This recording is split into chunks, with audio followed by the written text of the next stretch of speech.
Okay guys, any sound now?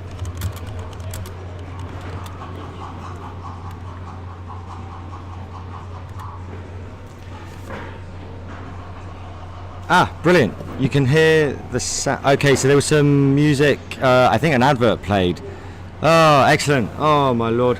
So I came in at 8 o'clock this morning just to check that everything was working, and the main webcam just didn't work, and it took me 45 minutes, and all I did was nothing. So I don't know what fixed it. I just unplugged some stuff and plugged it back in, and it didn't work, and I did that again and it didn't work, and I did it again and it did. So glad that I am back with you. Hello guys. Yes, Rob, you are right. It would not be a Tackle Zone production unless there was at least 10 minutes of sound issues at the beginning.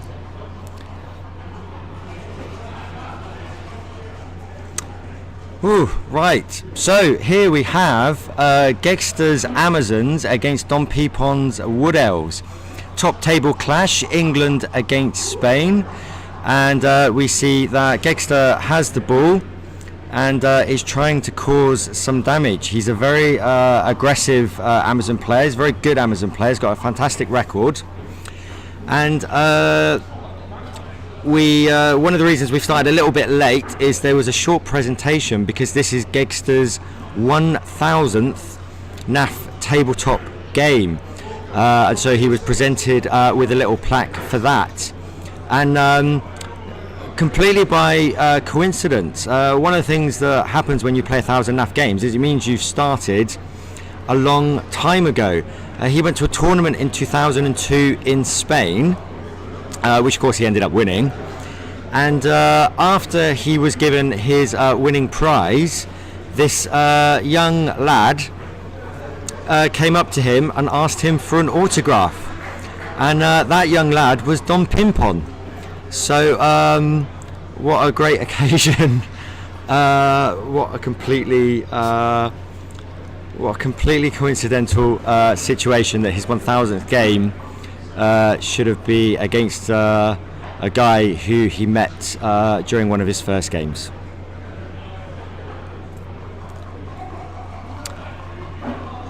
So here we have Amazons against Wood Elves.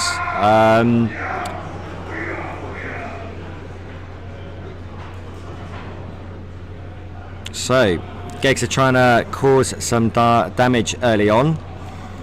His main game plan here will be not just to protect the ball, but also to be doing enough damage that the elves can't just sort of score back.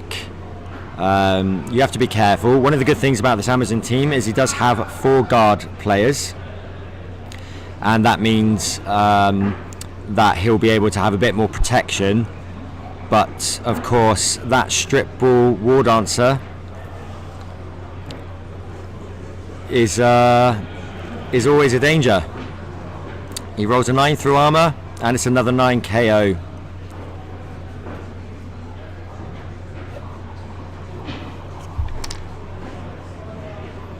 Let's see if I can brighten this up a bit.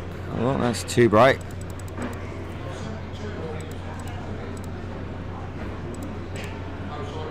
There we go, a little bit more colour. So yeah, Geggster is playing with a 13 linewoman roster. I mean, this is the best way to protect against having armor 7, because it doesn't really make a lot of sense for your opponent to try and do a huge amounts of damage to you, because you get players back.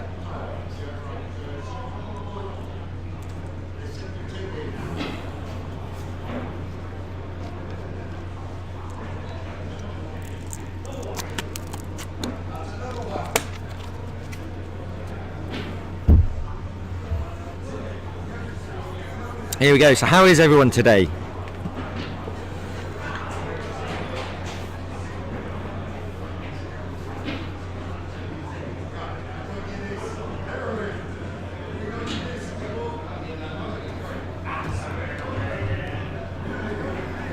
Hi Shamona Max, how are you?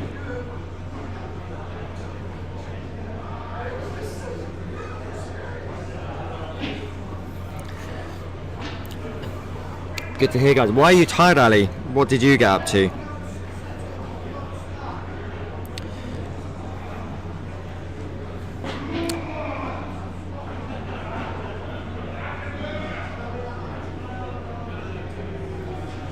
No, they never made Paul a cake. They made him, he's got a little plaque with a picture on. I'll try and get a picture of it for you. Some's going to go up on the NAF website, so if I see it uploaded there, I will try and get that for you as well. I'm a little bit distracted just because I'm trying to upload a picture for you guys, just so you can see the setup that we've got.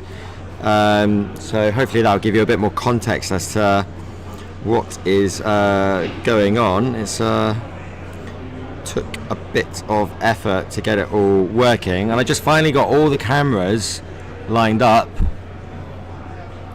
and then Jiminy came over and I said don't touch anything, so of course he rocked it. Thank you, Jiminy.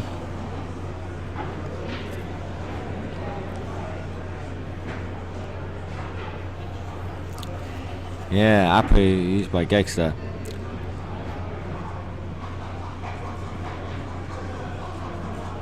Yeah, so Geggster, the two blue skill rings for Geggster are both wrestle players.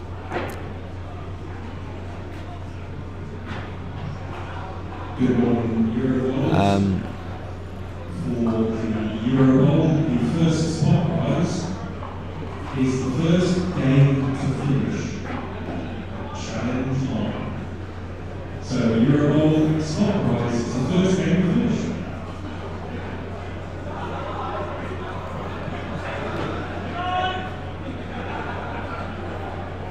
One other good thing at the moment is the dice cam at the bottom seems to have corrected itself from the issues we had yesterday, so hopefully it should be a little bit easier to see what those results are. I'm still not quite sure what happened. I was speaking to J-Bone yesterday and he had some ideas around doing some manual settings, so yeah, if things start to go wrong again, I might just grab him over, because he knows how to use this a little bit better than I do. And hopefully that will help to fix any issues we encounter.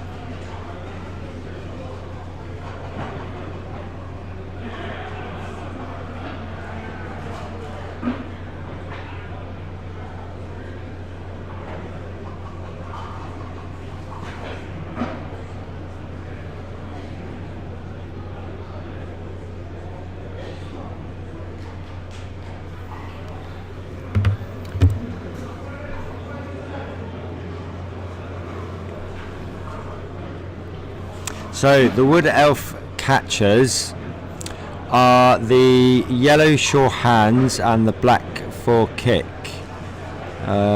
So one of them is lying on the floor. Let me just get this whiteboard overlay on a second. So one of them is lying on the floor here, and that's the other one. It's the ones holding the balls. I think that's the other one. You know what? I'm not too sure, actually. Yeah, the Amazons has 4 rerolls. So it's the big advantage with Amazons in terms of not having a big guy, not really having any big stars, is that you get lots of rerolls and lots of players. That's the kind of the counterbalance, and that can work really well for tournaments because it gives you good consistency throughout your team. Obviously it can be tricky for leagues because you know your star player is always vulnerable to taking a lot of damage, but for tournament games it's resurrection, so you get all your players back, so that's not really an issue. So they're very good in tournaments if you want good positioning. Like if you want a team which rewards good positioning, you want a team which is deceptively tough, and obviously you've got tons of dodge, lots of block, so you've always got that kind of escape avenue. If things go really wrong, a couple of 3-ups and you could be safe.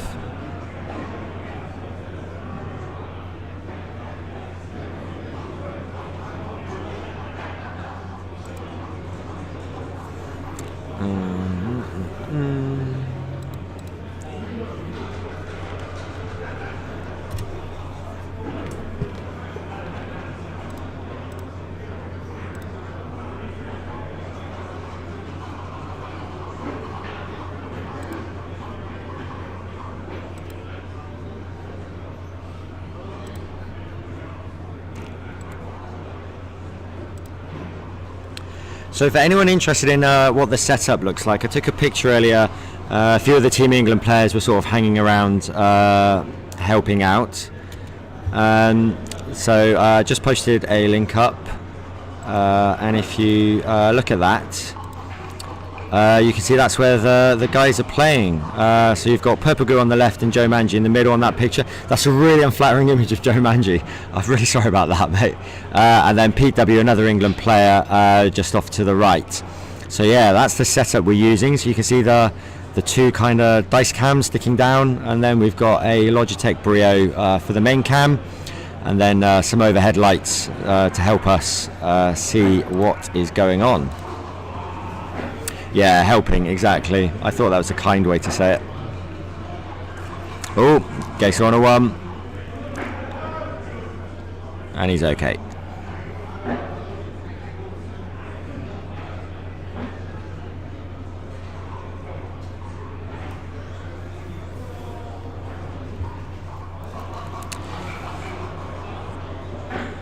One of the unfortunate things I think about Amazons against Wood Elves is all of the players look a little bit similar. So if you're having trouble telling them apart, and if you, especially if you're not used to tabletop Blood Bowl, so you're not really used to having seen these models before, do ask in chat. Don't just sort of sit there confused. Do say so, because if you're thinking it, dozens of other people are thinking it as well.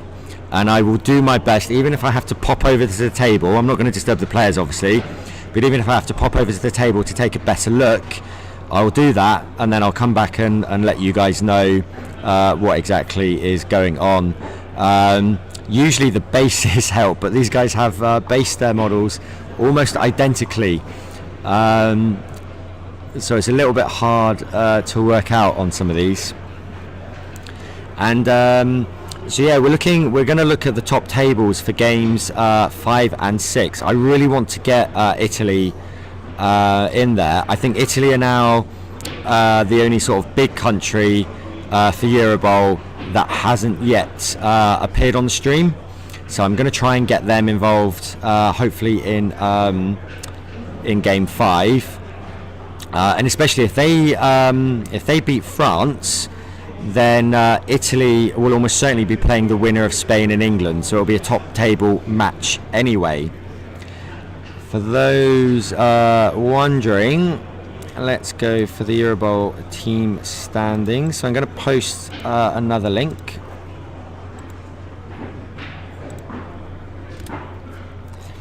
So that link, guys, is the current leaderboard for Eurobowl. So we have England and Spain on 6 points, with Italy just behind on 5, and then France, Switzerland, Denmark, Wales and Ireland and Poland all on 4 points. None of those are out of it. We've never had a Eurobowl where a country has won all of their rounds. Usually 5 wins and a loss, or 4 a draw and a loss, as Donpimpon breaks armour, and it's only a stun. Oh no, mighty blow, it's a KO.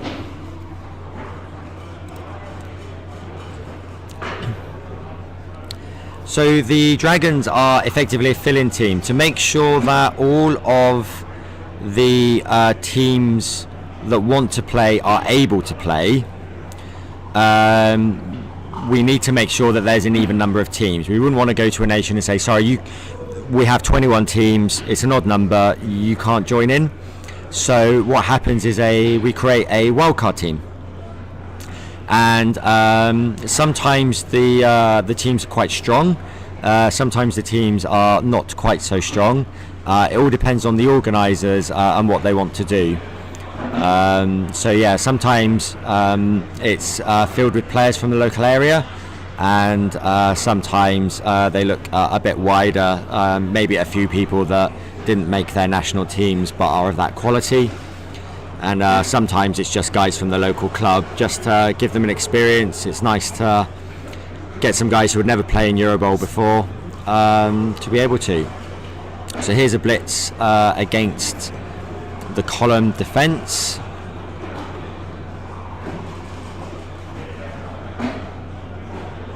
Armour broken and a KO.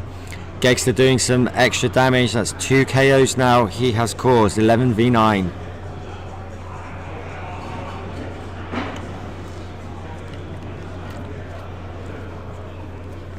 Apologies if my voice is not coming through quite so well. We spent last night in a rather loud bar where we were all having to talk quite loudly. So myself, Difadan, J-Bone, a load of the Waterbowl guys, a few of the Team England guys, and some of the Germans and French basically were hanging around until 1 in the morning drinking. And yeah, so my voice is a little worse for wear. But hopefully it should recover throughout the day. And games 5 and 6, I've got a friend of mine who's actually making the trip all the way from London, especially today, to help co-commentate in the last 2 games. No, Geggster's not drunk. Unlike many of the England team. I think he's just quite uncoordinated. But he's thrown that treatment around a few times. He has thrown a few treatment around.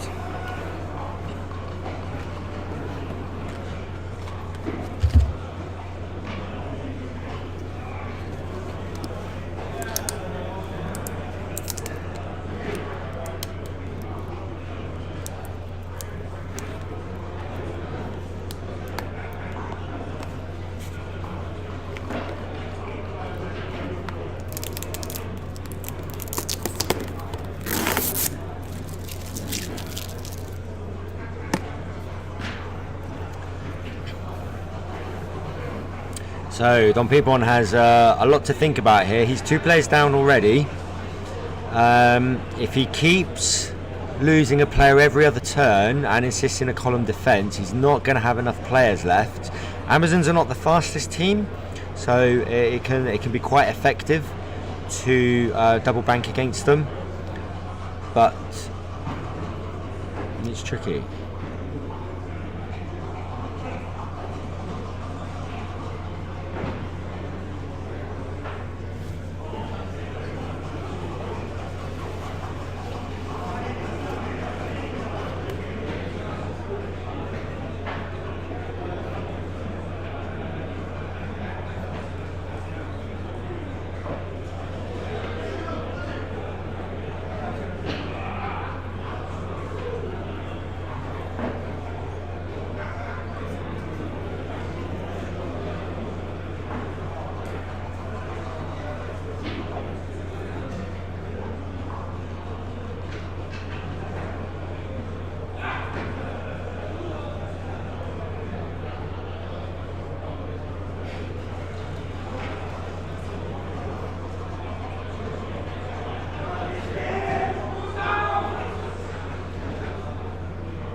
Oh, Rob, that's heartbreaking. Could have given you a lift.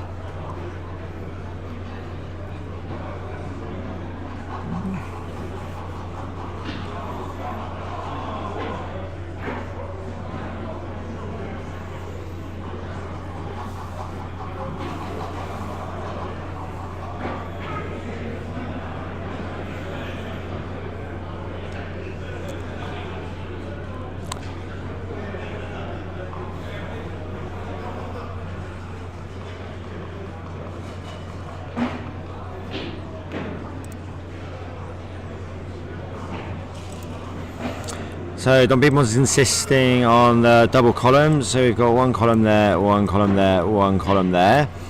Now usually you wouldn't want to have like these off the same line. You'd want to maintain them on the same line, ideally, because it's stronger. But it doesn't really matter on turn 4-5 because Geggster's not going to try and run through. So although technically it's a little bit weaker given the context of the situation, it's absolutely fine. And of course Donpimpon wants to trap this Amazon here because it's like an efficient move. So what he's doing is these two players are simultaneously part of the double column defense, but they're also taking an opposition player out of the game. So effectively you're trading one piece for one piece, and then so you're effectively double columning with just the one piece in terms of that. And I'm joined by D for Down. How are you, my friend? I'm good. I'm glad to see your courier's still here from last night. That piece of chicken looks beautiful. Yeah, so they provided a lovely lunch for us yesterday, which was a chicken curry with no sauce whatsoever. I took one bite, it was far too dry, and then I forgot all about it. So it spent the night by the computer. I might have to ditch it later. I was gonna drop it back this morning when I got in, and then there was no other people in. There was just the staff watching. So I thought I can't. That's a bit of a walk of shame. It into someone's so I'm going to do it at lunchtime. I think. Bag Yeah, get rid of it. There's some mango chutney. I'm not sure how that's coped. How's the? It's been absolutely brutal. There's not many players. Yeah, exactly. We're 9 versus 8 already. You can see Geggster is starting to think hard already. It looks like he's actually flipping off the camera from that position, which is I'm not going to interrupt his owl, but we've got the treeman who has sort of made it into contact with the ball carrier, and lots of elves hunting around too. So I think it's we've got 8 wood elves against 9 Amazons. 1, 2, 3, 4, 5, 6, 7. We've got 17 players in total, so yeah, 9v8. I cannot see a knockdown on the tree. Wouldn't it be lovely? Wouldn't it be lovely?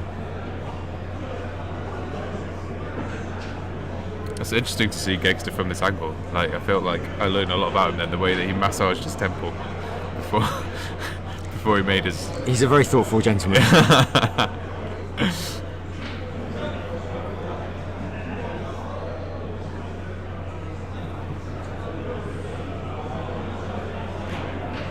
the people that are out of any particular consequence? He is actually... He is going for it. He is going for it. I was wrong. Oh my god. P1S1 was right. Oh! Presumably with this, it's a wrestle.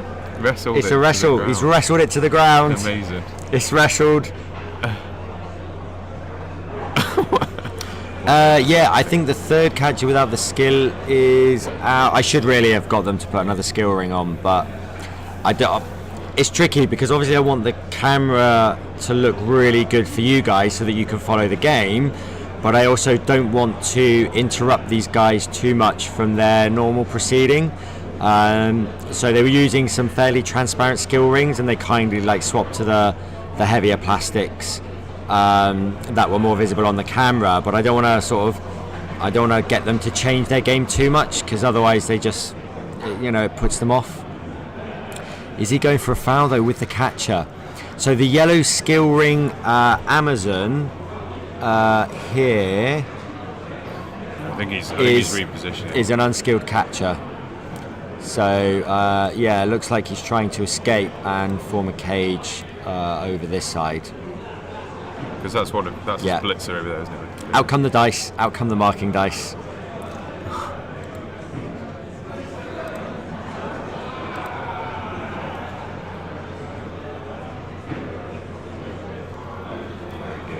Good. I'm glad you guys can see the difference. But yeah, there's one unskilled catcher, and you can only tell because they've got a ball. So this is a catcher model, the one I've circled here with the yellow skill ring. So you can see that it's holding a ball sort of towards the top left. It might be this one. This might be an unskilled catcher. I might go and look in a second.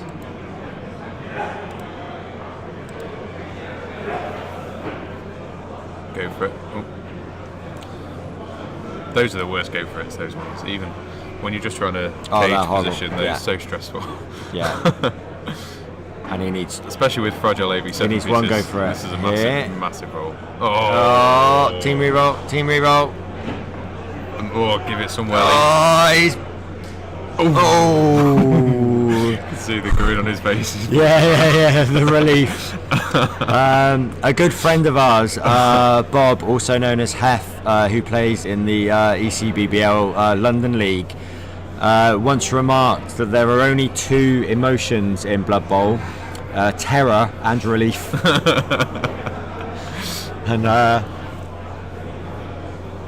And I think Geggster felt both of them in that go for it. Quick succession. Oh no, that was a dodge.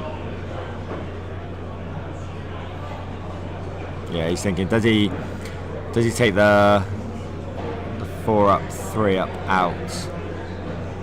I've just noticed actually, the Amazon players all seem to have a white line on their base, so that might help pick them out.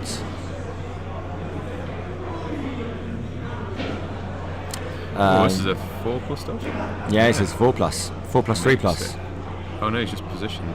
Yeah, I think he wanted him up and active, but if he just stood the player up, it was going to get surfed. Okay. And it can't really be surfed now.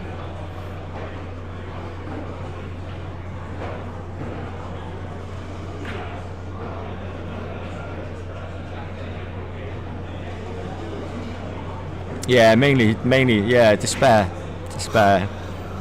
3 days later, despair, when the terror has worn off.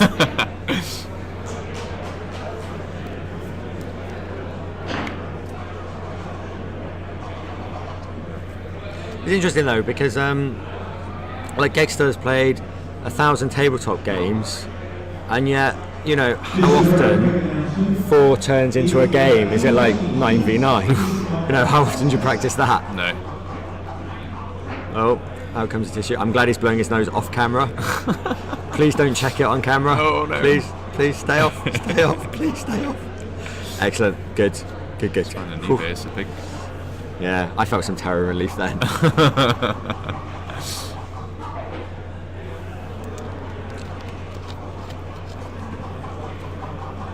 I'm glad I got in early today because the webcams just were not working.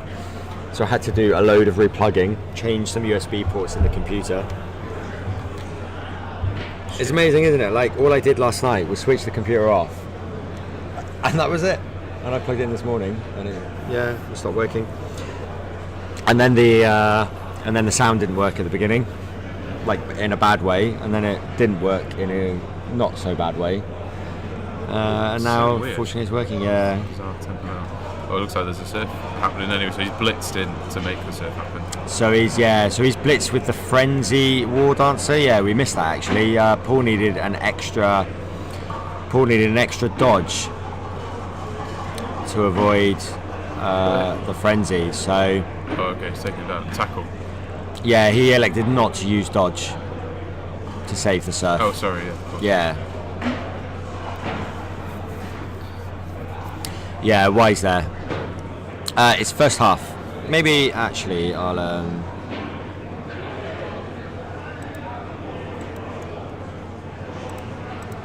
because a few people asked that actually, so hang on, let me stop messing up. If I pop that there.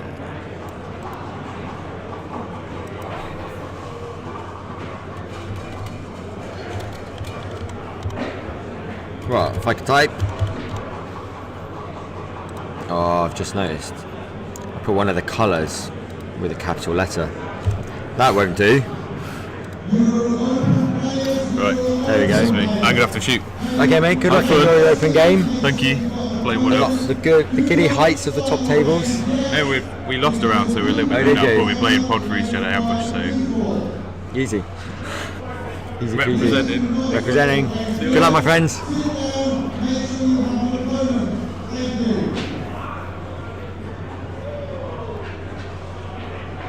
The scores at the top, and the Kaz.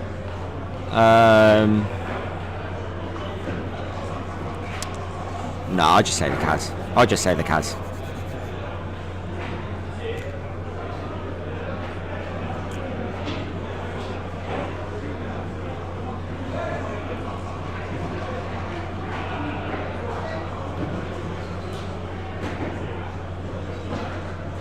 Oh. Well, that was weird, because we saw that it was a 6 in the dice cup, and he flipped it over and it was another 6. When I saw the 6, before he flipped it over, I was fully expecting that to be a 1.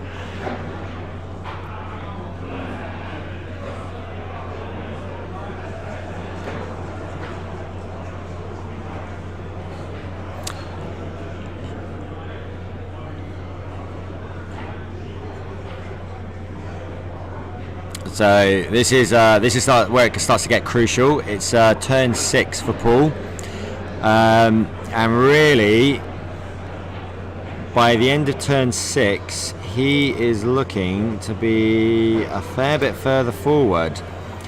Ideally on 6, he wants to be sort of in this position, so that at 7, because he's not a very fast team, turn 7, he's going to want to be here.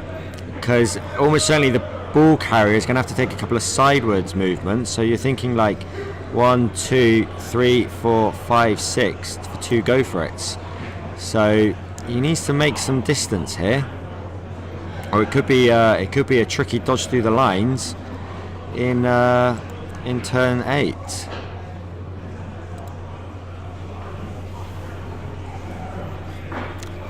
Actually, Rob, there was an issue with one of the games yesterday where one of the guys, it was a complete accident, so there was no hint of cheating. It was a pure accident. Rolling the dice. Traditionally in tabletop Blood Bowl, symbols are always on 6s, and it was about towards the end of the first half, the player noticed that the dice he was using had the symbols as 1s. And so the referees had to be called over as Paul breaks armour, but it's only a stun. The referees had to be called over to kind of check, what do we do in this situation? They can't replay the half, not least of which there's just not enough time. And so what do you do? The player who made the mistake, and it was a genuine mistake, but you shouldn't really be making those mistakes. Do they forfeit the game? Is that got to be considered an auto loss because of that mistake? Or do you find some compromise solution, such as saying that the other player basically scored on their drive, bringing casualties back, and things like that? Paul goes for a dodge. It's really important for Paul here. He needs to get behind the lines. It gives him a throwing option if he really needs it, but it also really disrupts the column defense.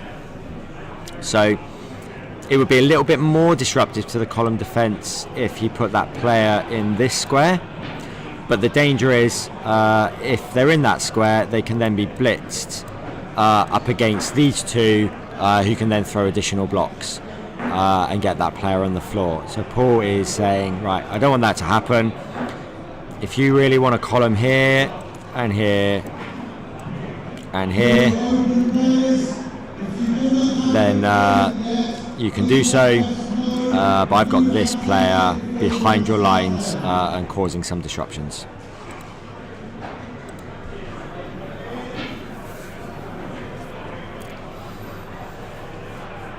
Yeah, so it's it was against Spartaco. It wasn't Spartaco, it was his opponent did it.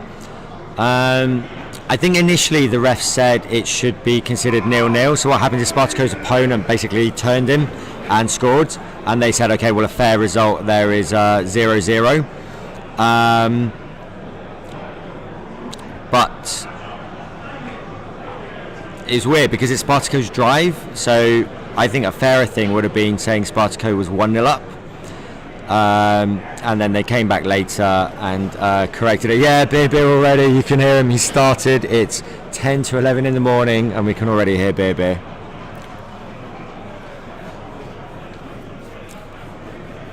Yeah. So the reason for the symbol on the 6 is basically a lot of clubs do it because dice are often used as gifts. So they're used as mementos. So, for example, there are some Team England dice, and so when Team England play at the end of the game, they give their opponent a copy of those dice. And the reason why you then have the symbols is because that person then, like it's a memento of the occasion. And I've probably picked up about 40 dice now. And what you end up like keeping the ones that remind you of like really special games, and that way when they are an absolute disaster and roll a ton of ones, at least there's something to take the edge off. Okay, that stab cup dice has really messed up my game plan, but those were the dice I used when I won my first tournament, so it takes the edge off a little bit.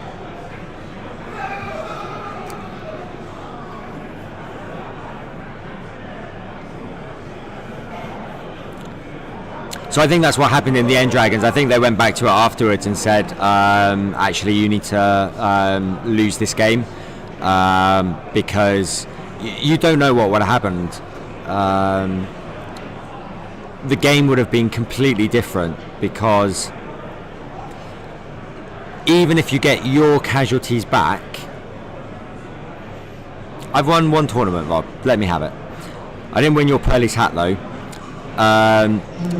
Even if your opponent, say, gets all their casualties back that you caused, who's to say if they didn't have those players that they wouldn't have caused a load of casualties on you? So if they hadn't gone down players during the half, they could have caused 2 or 3 casualties in return. So I agree. I think it's unfortunate. It's really regrettable. I think if I was in that situation and I'd made the mistake, I'd been so embarrassed, I would have just said the other guy has to win, because what can you do? You can't really come back from that. But that's why we have referees.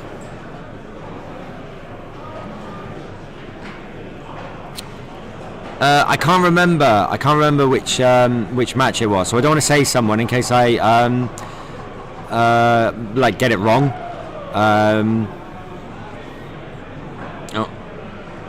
There goes the blitzer in. So Paul needs to make some headway here. He needs to reposition that ball. He went quite wide on turn 6 to generate some momentum, but going wide is a bit more of a turn 5 move. So it looks like we need a handoff,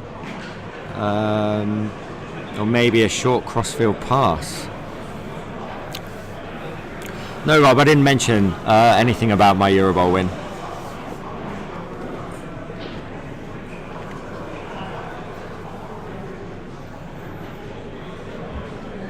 But it can't have been that good because they haven't asked me back since.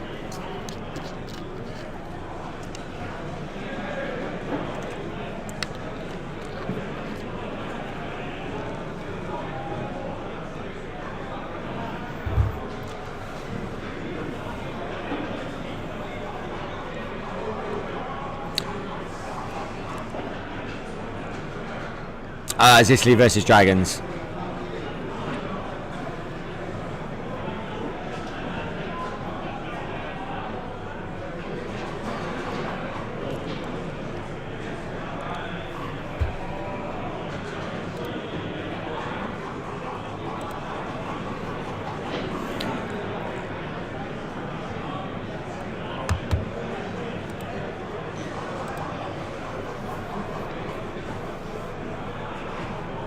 Yeah, no, it's absolutely fair. Actually, I used to live in Nottingham years and years ago, and there was the local sort of club that was run out of Games Workshop was called the Warhammer World Veterans, and they had like an Inquisition eye symbol on the 1.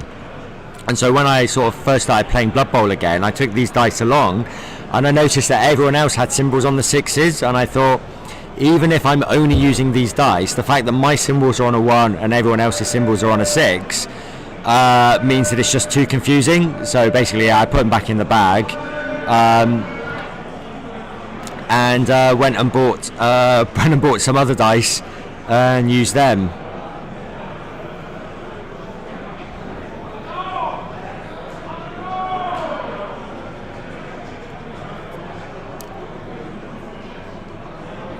Yeah, there was I'm not 100% sure on the Austria versus Scotland game.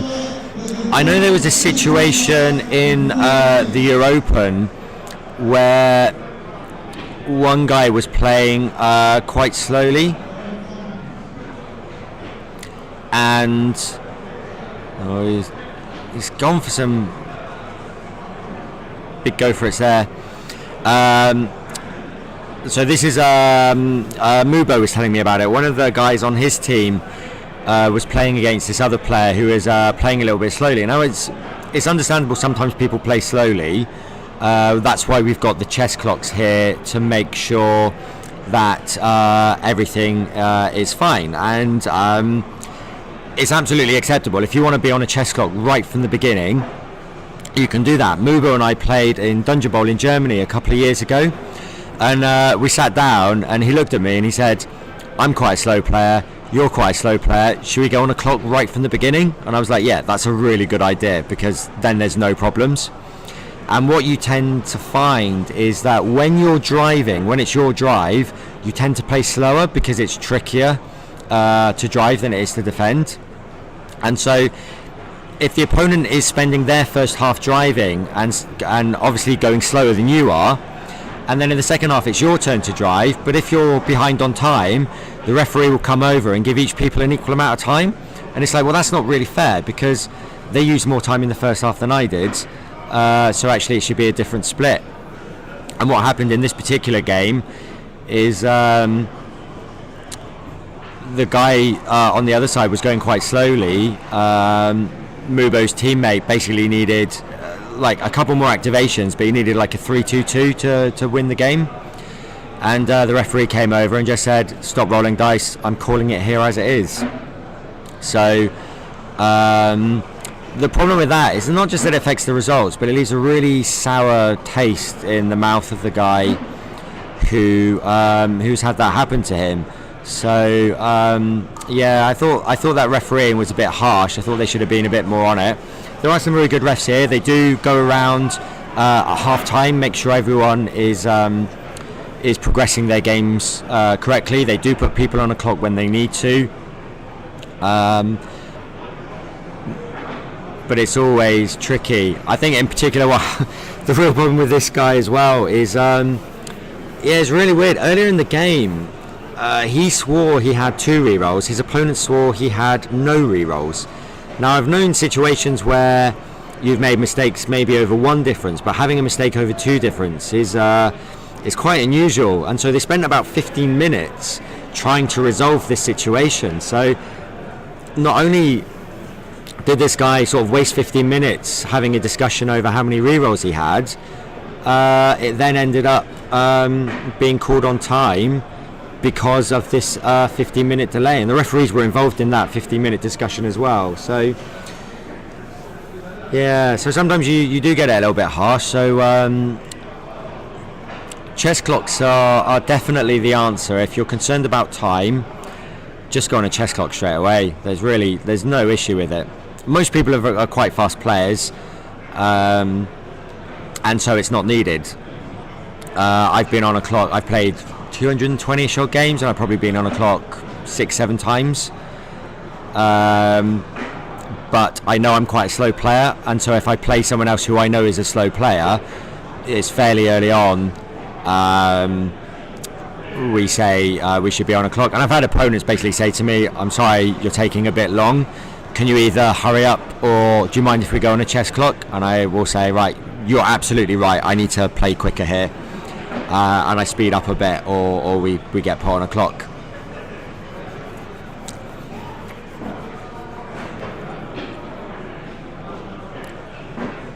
Geggster absolutely does roll ones. I've played Geggster. He is not shy of a one. He's having some good go for it in this turn. But Donpimpon's made it very difficult for him. Geggster's making a lot of dice rolls that he wouldn't want to make.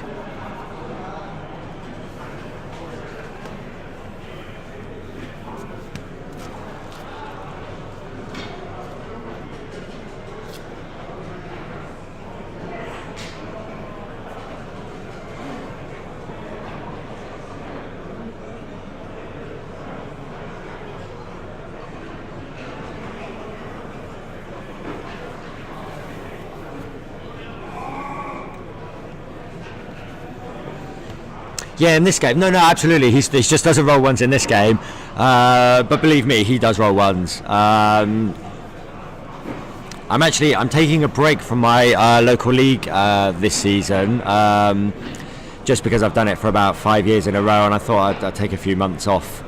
UR Tractor in chat is also in that league club, the ECBBL, and so is Geggster. So is Lycos, and until he recently moved away, so is Joe Manji. So I'm sure Robert is going to say humble brag again, but yeah, Joe Manji and I played in the final of last season, and he won. Damn it, he won.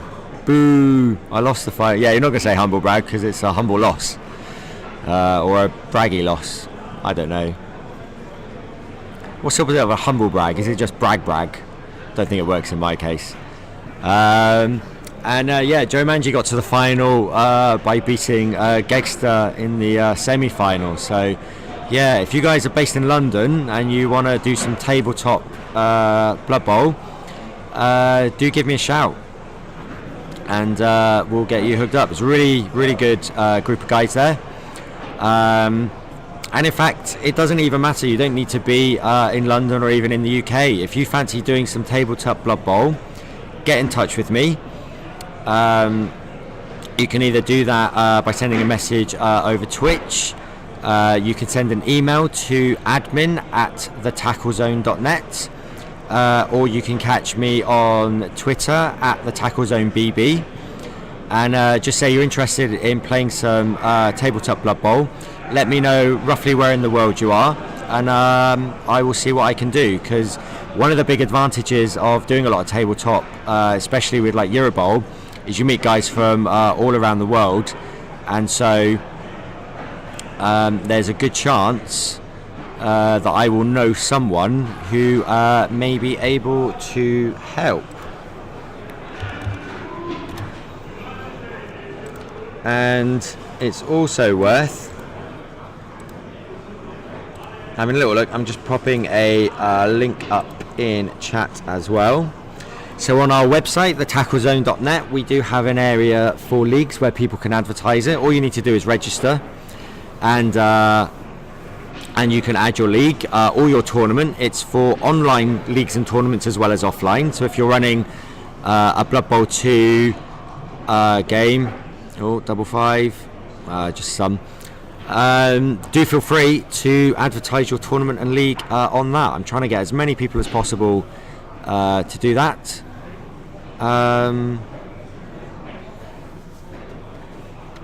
Yeah, so this has left a bit of a hole in the defence as well, hasn't it? So I think it's turn 8, and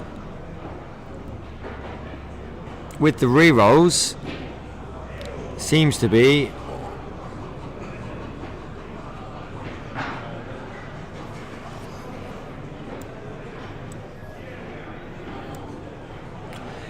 a pretty straight run in.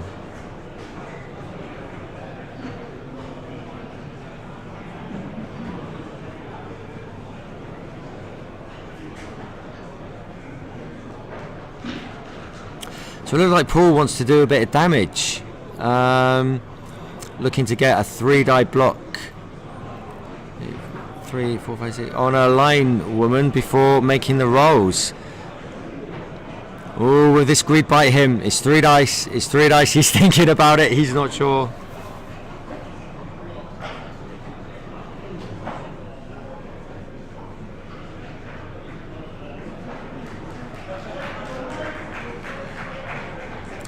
I think Donpimpon just pointed out that that's a catcher, so he didn't need those extra 2 players for 3 dice.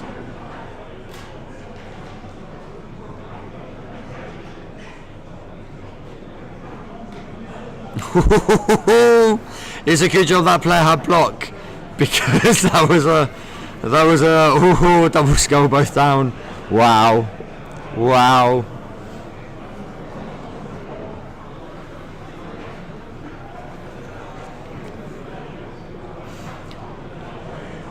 No, he's going for the straight diagonal and score, and gets it. 1-0 to Paul Gegg. Well, he definitely needed some dice, not so much in turn 8, but in turn 6 and 7 that was very tricky.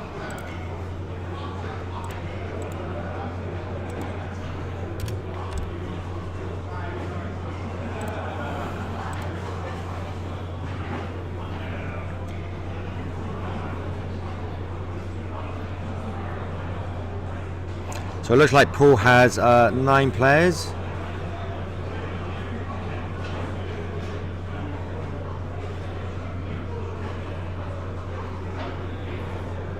Oh no, he had some over the other side.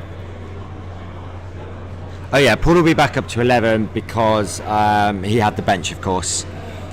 And 1, 2, 3, 4, 5, 6, 7, 8, 9, 10. And it looks like the Wood Elves are back up to 10, is that? 1, 2, 3, 4, 5, 6, 7, 8. Yeah, the Wood Elves are back up to 10.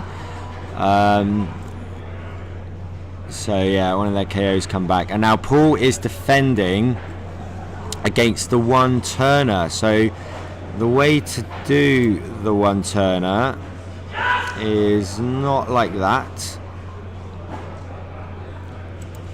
We actually practiced this a while ago, and it is that. So the problem with putting the player one further behind is that it's almost certainly going to be the catcher who has dodge that is going to run through. And so with a team reroll and the dodge skill reroll, it's in the advantage of the Wood Elves to be making multiple easier dodges. So what you want to do is have a low number of hard dodges. If you're playing against lizards, then because they're stunty, you want the most number of dodges, in which case you would put them 2 apart like this. But if you're playing against others, you want them like that.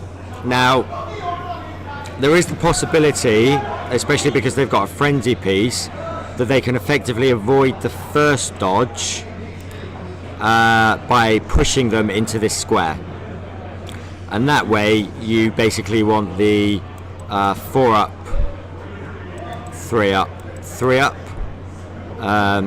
rather than the 4 up, 3 up, clear.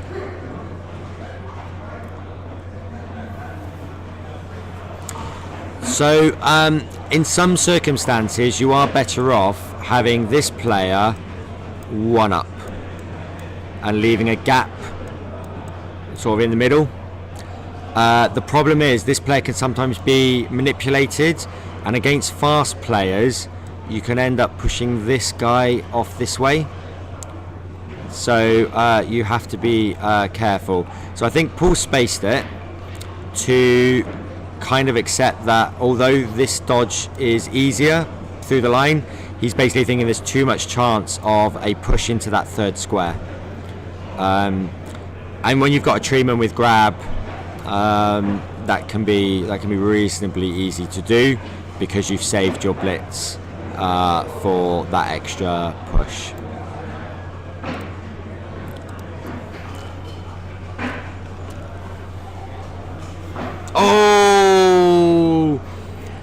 He's got to use a reroll early, so he needs to make the loner reroll. That's terrible from the tree. He does make the loner reroll, but that is his reroll gone. And he gets the push. Oh my lord. Oh my lord.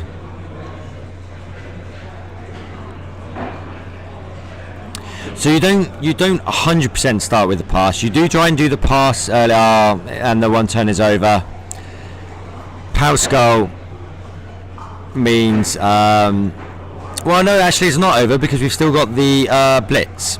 So Donpimpon can still just use a blitz like a normal situation. So it's not over. That's one of the other big advantages of grab. So you do want to do the pass early before the player receiving the ball is in too many tackle zones, but you don't want to do it first just in case you roll a double skull or a situation like that with the tree, because then in that situation you might end up losing your own player. So you want to cover damage to your own player with that reroll. So you do that first, and then it's a bit later on in the sequence that you would do the pass. So he did need to push on that one, but he rolled Pow Skull. So he was obliged to take the player down. He used the team reroll on the Treeman to reroll the Skull both down. So there was no push. Now normally that would end the one turn attempt, but because Donpimpon has not used his blitz yet, he's now able to use his blitz on this other player, and can push, is going to end up pushing the catcher here. So he gets the push he needs. You might as well take the down if you can, but Paul would use dodge. It just forces an extra dice roll, and that's fine. Because the Wood Elves have sprint, they can do it from just 2 squares. 2 squares is pretty trivial to score from in terms of calculation. Obviously you still need dice, but this 3 is really good, because if you can get the player here or there, either he's avoided that first 3-up dodge and also saved himself 1 go for it. So he's in range now. Well, he was in range before, but he's super in range now. And now he should do the par. 1, 2, 3, 4, 5, 6, 7. Yeah, he should have done the pass before that block. So he was right to bring the War Dancer in for the blitz, but he should have done the pass before the block, because it saved himself the dice roll of the pass and now this handoff. So yeah, a little technical mistake there. But it's worked. It's all worked. It's on. This is heartbreaking when you play against Wood Elves. You've spent the whole of the first half slowly driving up.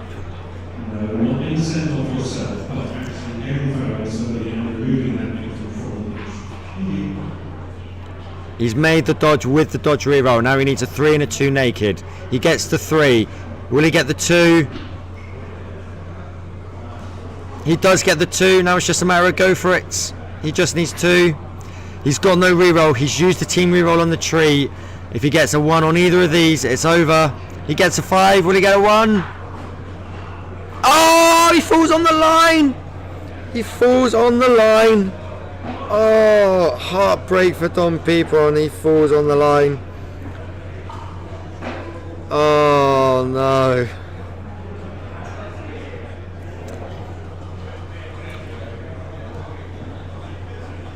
Trip wide on the line. And now we're looking back to, if he had made that pass earlier, maybe, just maybe, he would have rolled 1 fewer dice in that sequence. And if he'd rolled 1 fewer dice, that 1 does not happen. Oh, hard work. What a fun game Blood Bowl is. Sometimes one Steinberg, sometimes it's fun, and other times it's a cruel mistress. Yeah, Geggster is now explaining to... No, I'm joking. Too much of an in-joke for that.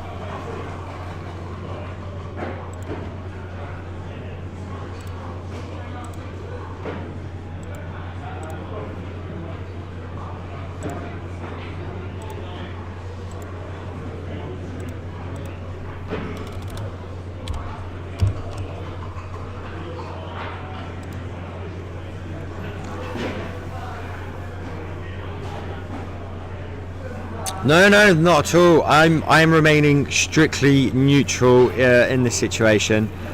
Although I am English, it's only fair that I support all teams equally. Besides, it's a bit boring that England keep winning, so maybe we do need a new champion. Although that said, Spain, Italy, England and France are the only 4 nations that have won a Eurobowl, and although England beat France yesterday, France are still in it, absolutely. So although I said it was good to have a new winner, maybe it won't be a brand new winner. Maybe Spain will win for the first time since, I'm having a look now, past Eurobowls on the Eurobowl website. When did Spain win? It was one of the early ones. They won it in 2006. Spain have won it once in 2006. Italy have won it 3 times, I think. 2005, 2008 and 2009. France won the first one back in 2003, as well as more recently in 2012, and all the others have been won by England. England won in 2010, 2013, 2014, 2016 and 2017. So they have won 4 on the bounce.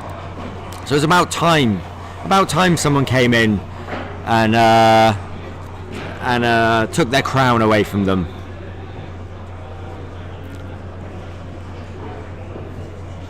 Yeah, Germany had some tough games yesterday. I was talking to Rostasher and Hotdal and his Chaos Pack team, and we had a pint, and he spent half of it telling me about how bad big guys were, and big guys being bad is problematic when you're playing Chaos Pact. That's all I can say. Yeah. Oh, we've got an Anyone But Scotland. Well, in the Anyone But Scotland camp will be fans of people who want to go to a future Eurobowl in either Hungary or Malta.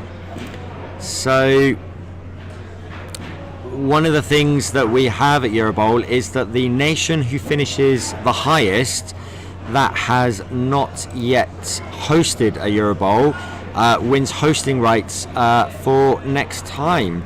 So I'm just going to pop in chat a link to the current team rankings, so we can see we've got England and Spain at the top with 6 points, Italy just behind because they drew with Sweden on 5 points, and then a chasing pack of France, Switzerland, Denmark, Wales, Ireland and Poland on 4 points. But we have a separate competition, Scotland on 2 points, Malta on 2 points and Hungary on 1 point. Those 3 nations are the ones that really want to host it in 2021. So there's a big competition between those guys. Malta had a good first round yesterday, but then 2 tricky matchups. First of all France, then Wales, which they lost. Scotland have gone the other way. They lost their first 2 matches and then won their third. So they're on the way up. Malta are sort of on the way down. Malta probably has an easier round this time because they are playing the Dragons, whereas Scotland are against a very capable Norway team. So all to play for, whilst Hungary take on the Netherlands on the bottom table.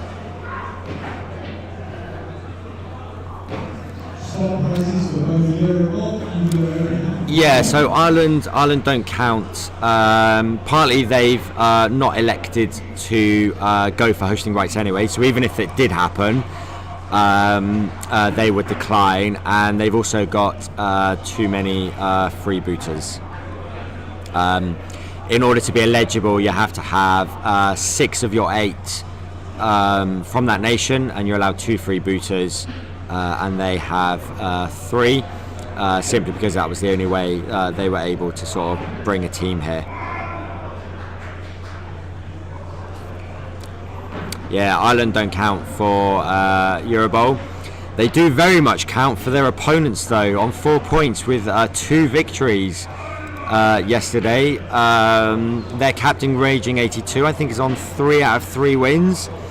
They've also got a couple of exceptional freebooters in Beppe and Itchin, so those guys are very good, and yeah, they're a real captain's performance from Raging 82 on the top table, but he's playing Dionysian from Wales. Dionysian is very, very good. Beppe against Andy Davo is an exceptionally tough match as well. Beppe is the former NAF president. He is a former Eurobowl winner. He won the last World Cup with his team, Masters of Tylea. So yeah, that's a hard matchup for those guys. And Wales is kind of submarined a bit. They didn't have a very good beginning, but they're going from strength to strength at the moment. And you cannot count out Denmark for winning the competition. They lost the first round to France, but have won since. If they can overcome Switzerland, you might even see England or Spain playing Denmark, depending on how the Italy-France game goes. So the players are back at the table as we move into the second half, with Geggster kicking to the Wood Elves of Donpimpon. And I don't know whether he's done it deliberately, but he's gone for a slightly asymmetric defence here.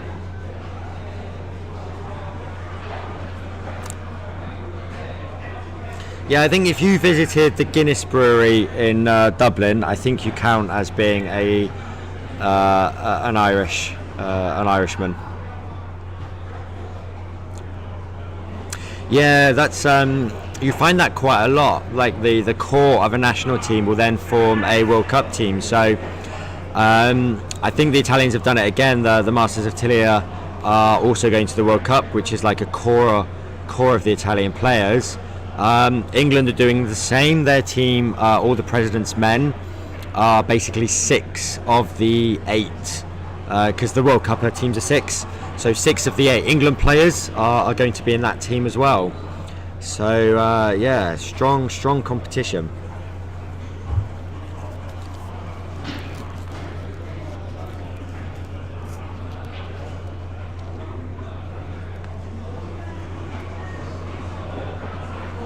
So Gallantil, welcome back to the chat. I wonder if you can answer a little question I have. I saw a picture on Twitter this morning, and how many Frenchmen can you fit into a bed? That's my question to you, Gallantil. How many French coaches can you fit into one bed?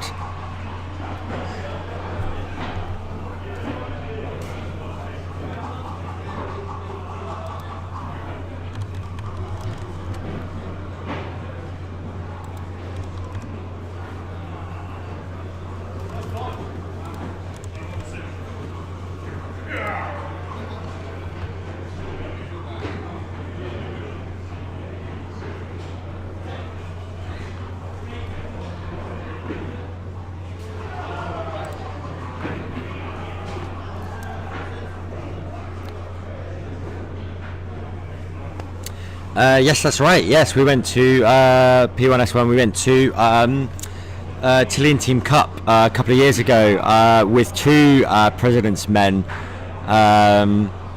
I was in Lycos's team with Geggster and Purple Goo, whilst we had another team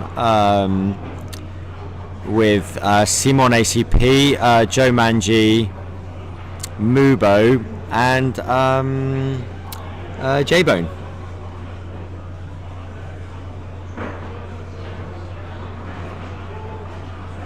Oh, I've written guard.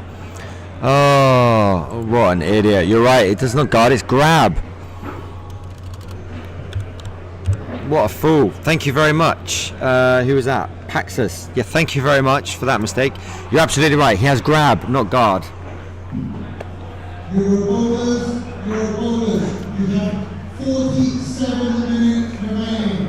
47 minutes. If you're not in the second half, let somebody know or get a shift on. Thank you.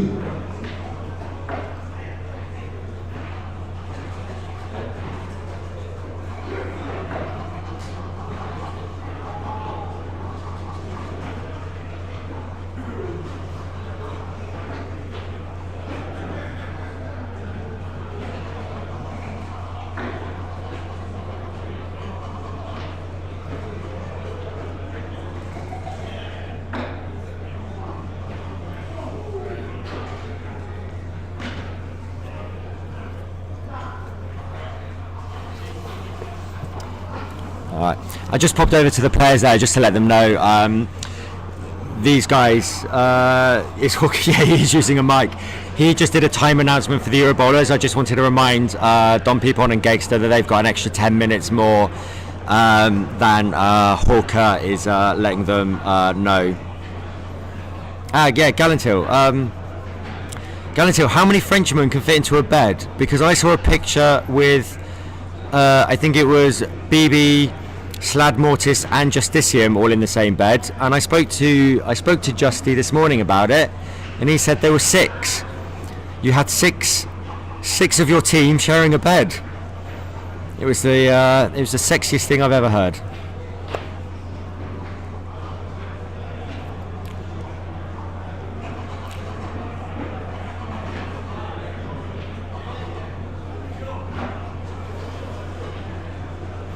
He does. I'm going to try and find a picture for you guys. I knew Rockstar would be here. I saw him this morning. He was in much better shape. It was a double bed, but still. Let me see if I can find this picture. It was a while ago. So at the last World Cup, which was in Lucca, absolutely amazing town. I highly recommend you guys go to Lucca. It's absolutely beautiful. And we played Rockstar's team in the first round, and we knew who we were playing. So there was this lovely little bar just off the town square, and so I met Rockstar for the first time. He's quite a large gentleman, as in he is stacked. He's a big guy, like not fat. He's a big guy, so he can take his drink and I cannot. And so we met, we got introduced, and he suggested we started drinking tequila. And I was too drunk to say no. So we started doing tequila slammers. There was only one piece of lemon, and it was in my mouth. And then somehow it was in Rockstar's mouth. And I'm still not quite sure how it got there, because I think I've blanked that part of my brain out.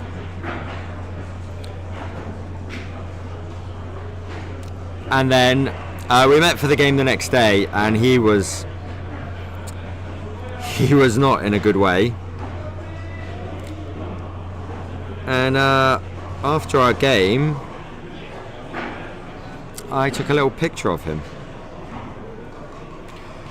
And if I can just find it and upload it to Imgur.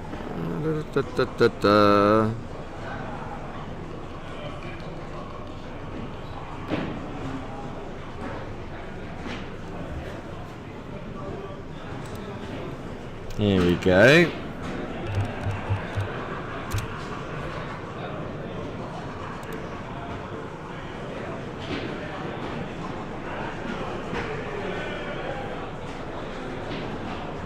Oh, if it works.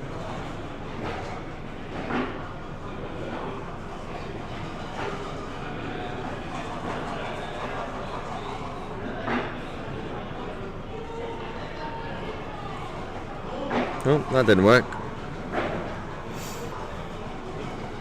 So sorry for not focusing on the game too much, but I think you can kind of see what's going on. Paul's just basically trying to do some damage and cut the elf numbers down to pressure him into scoring quickly to give him a chance at a 2 or 3 turn attempt to win the game. Meanwhile, Donpimpon is just trying to sort of play it safe and just burn some time up, maybe do a little bit of damage back. He's much faster, so if he can drag the Amazons wide, he should be able to run around them. That is not working. Why is that not working? Let me email it to myself. It might work.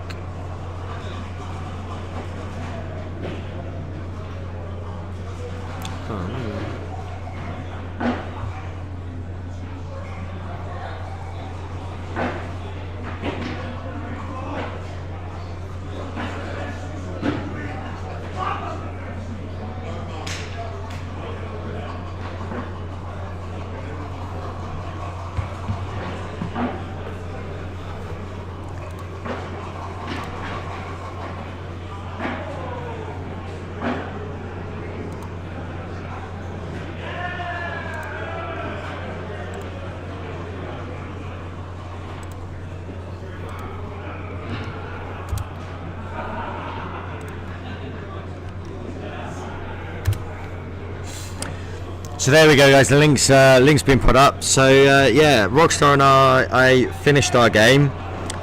This was like round 1 of Luke in the World Cup 3 years ago, and he decided to go for a little sleep on the floor.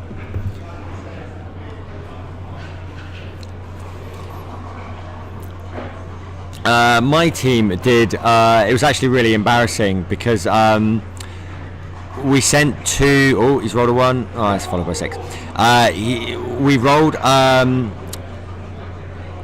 We had 2 teams go from our club, and it was kind of the good 6 and the bad 6. And the bad 6, they're not bad players; they're good players. But they were like, oh yeah, you guys are the good 6, we're the bad 6, and then they ended up beating us and finishing much higher. We finished mid-table. We had a very good player. He was playing Wood Elves. It was a 9-game the World Cup. He lost 5, drew 4, won 0. In one of his games, he was 3-0 up against Skaven and drew 3-3. So not great. I had a good World Cup. I got 5 wins, 3 draws, 1 loss. So I was very happy with that. That's back when I was a good player, not like now. But yeah, some of the guys on our I think I was getting all of their good luck, and they were getting all the bad luck. So I think I had a lucky tournament relative to them.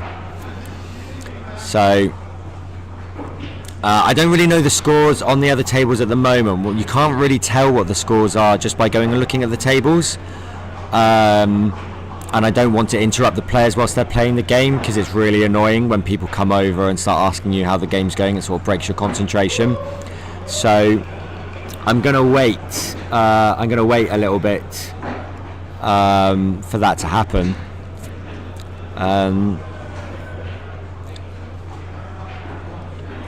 Yeah, it may have been a missed opportunity to draw something on his face, but I was a bit worried about Rockstar just actually dying, so I didn't want any of my DNA sort of anywhere near him in case I got pinned for it. We were playing the game, and he was clutching his stomach, groaning and wobbling around whilst we were actually playing the game. And then he looks at me and he says, "I think I will feel better if I'm sick. What's the best way to be sick?" "Yes, vodka." And I'm like, "You are a monster." I mean, he looked terrible. He still had a pint of beer. He still had a pint of beer with him. He is a rock star. What can I say? There's no arguing.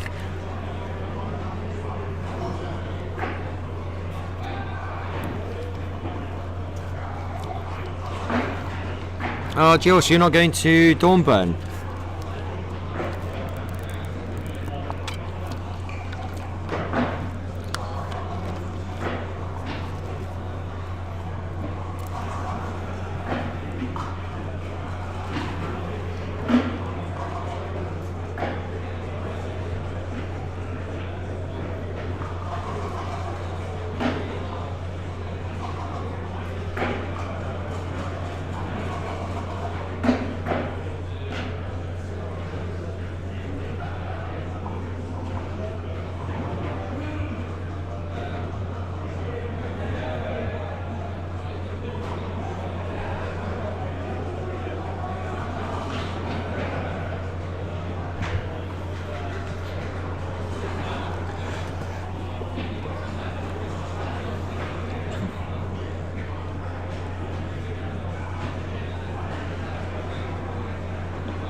So Paul, quite sensibly here, making sure that the elves couldn't go down the line by forming a nice line here, which has forced Donpimpon to re-centralise.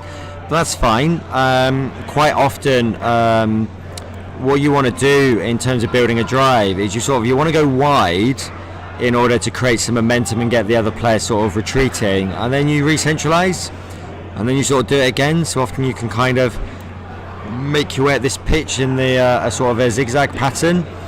And importantly, even though the ball is back here, Donpimpon has made a couple of squares into Paul's half. So Paul has to be careful. He can't bring all of these players back because Donpimpon just goes low, but he needs to bring some back because otherwise he just gets beaten for speed. And defending against Wood Elves is always tricky, but especially when you have a team that doesn't have a lot of pace, you can end up often Amazons against Elves can be very drawish because the Elves don't really have the bash needed to stop all of those guard blodgers on the Amazon team, and they can usually punch a way through. But similarly, the Amazons don't have the speed to cope with the Elves, so at some point the Elves kind of just push through and score, and that's why Paul is probably thinking, actually, rather than preventing Donpimpon from scoring, he's just trying to do a lot of damage, trying to punish him, get his numbers down, and force him to score in turn 5 or 6, which would give Paul a fairly comfortable 3 or 4 turns to try and win the game.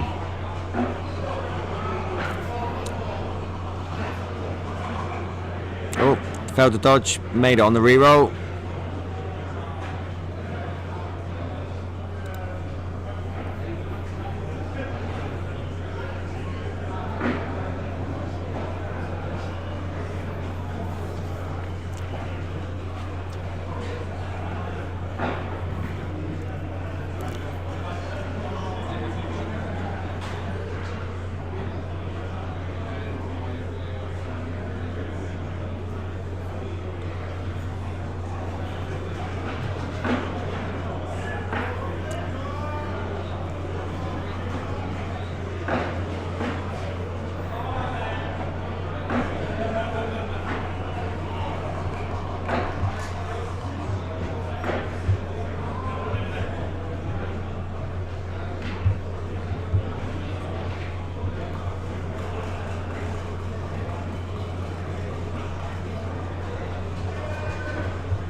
The Amazon models, I think they're the GW second or third ed. I must admit, the second and third ed was so long ago, I can never remember which is which. So yeah, if anyone else in chat knows the difference, do let me know. For me, this Amazon team, I think, is the one I like the most. Despite being some 25 years old, I still think they're actually much nicer than any of the Amazon teams that I have seen since. However, that could all change. One of my friends, Choybot, guy Chris, he helped out a little bit yesterday, has commissioned and is building and kickstarting his own Amazon team, which is great. It's very exciting. If you Amazon second. Thank you, Ali. So if you fancy an Amazon team and you don't like what's on the market at the moment, if you head over to the Tackle Zone, in our blog area, we've got a little blog article which tells you all about it.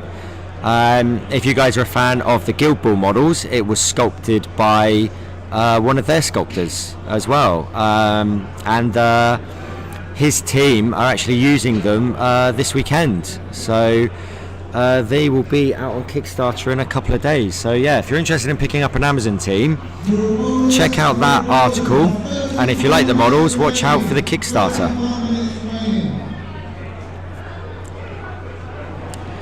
So this is a really strong counter-attack by Paul here. So I would have just mentioned a little while ago how Donpimpon have done like a good job boxing out this area to try and make some forward movement, and Paul has absolutely just busted it.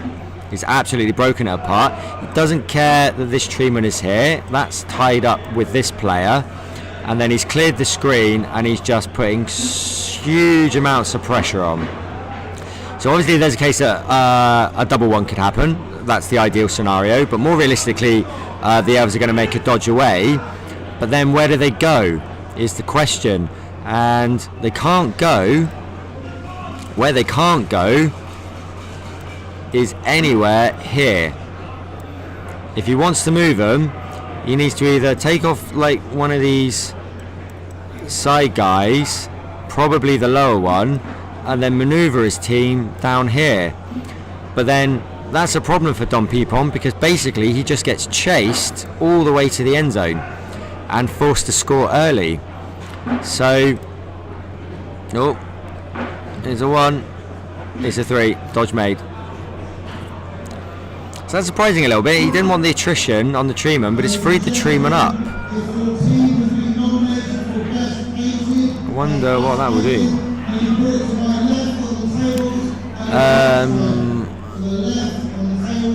I think the elves are back to 9 or 10.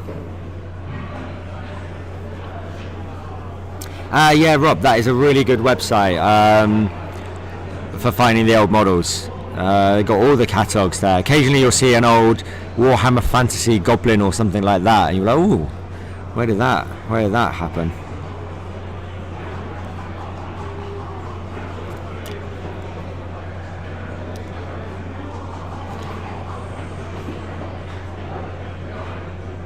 Oh, 4th ed. Oh, 2nd, 3rd, 4th. Too long ago.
That's a nice link, Paxus, showing the team breakdowns.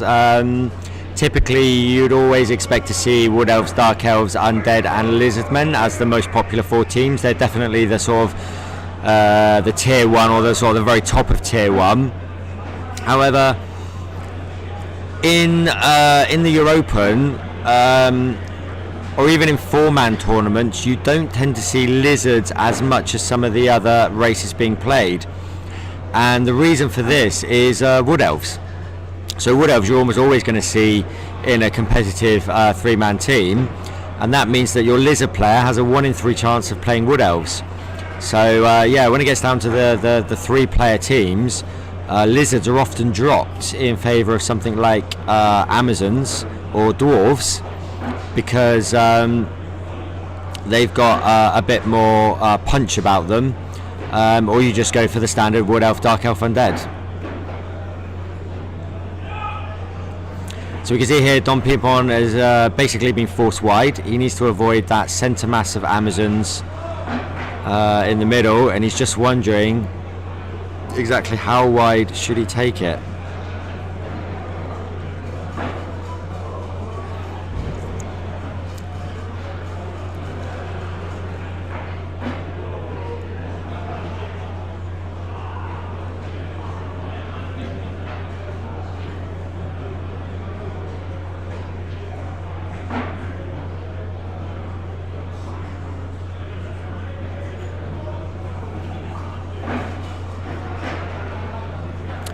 This will be the blitz, I think, so that he can corner up. He makes the dodge. Now this is the frenzy guy, so he needs to be a little bit careful. Gets the power on the first one. That's brilliant. That's exactly what he needed. Double width down would have been horrible because of the wrestle.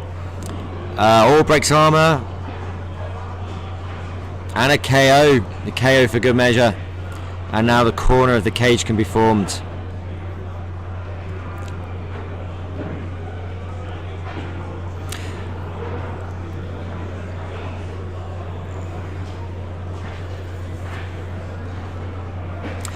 So we won't be making a decision about the next televised game probably until shortly before the actual round is announced. So it will definitely be once all the results are in. It will be once the draw has been made for round 5.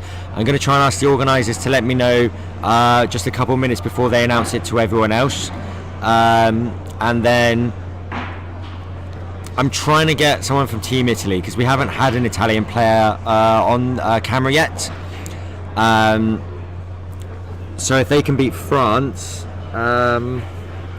we might even see England or Spain again.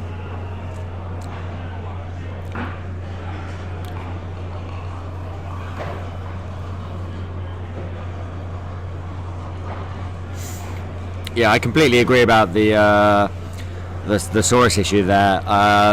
It's really weird with lizards. They feel like they've got everything you need. They're really in control. They're really powerful. They absolutely dominate the opponent. You lose a Saurus, and it's like you're down to 7 players. It feels like just even losing just one Saurus is, you lose a second. That is very, very tough work at that point. Dragons, I was expecting Sweden to feature at some point. I thought they were going to do really well, but especially their draw against Italy was fantastic, and I thought that was a real benchmark moment for them. And then they go and mess it up by losing their 3rd round, which they really, really should have won. So yeah, that was a big surprise. I was expecting to see Sweden up against the likes of France, Switzerland, and Denmark. Not a couple tables down with Poland, but if Wales can beat Ireland, it's potentially they could feature as well.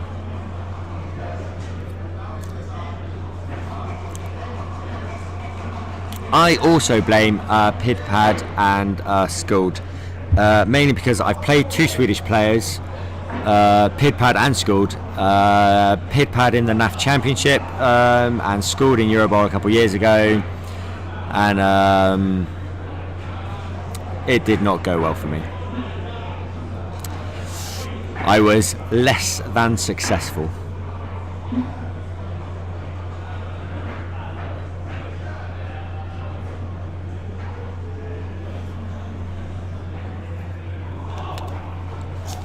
In the game against Pidpad, I lost the Saurus early, and so had to score in 7. He then 2-turned me by passing with a skeleton, which was upsetting. And then in the second half on his drive, there was a pitch invasion, which knocked a load of my players down. I had a Saurus like 8 squares back as like a cover in case he did something.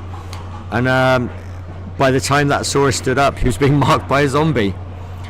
So yeah, that didn't go well. Oh, I always remember the losses, Dragons. They haunt me. They haunt me to this day.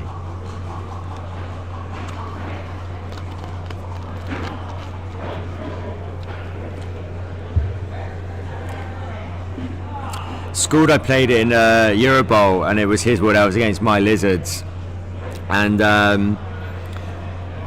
my Croxagore triple sculled against his War Dancer. The same War Dancer then jumped in, killed a skink. The ball bounced onto a Saurus and then out the cage. Of course, he goes 1-0 up. I managed to equalise and think, yeah, okay, I'm in with a shout. I'm in with a shout. And then he 1-turns me, and I lose the game. Yeah, I forget all the victories. I forget all the victories. Yeah, this is not a bleach channel. This is funny ways in which Wolfen loses games. Long may they continue.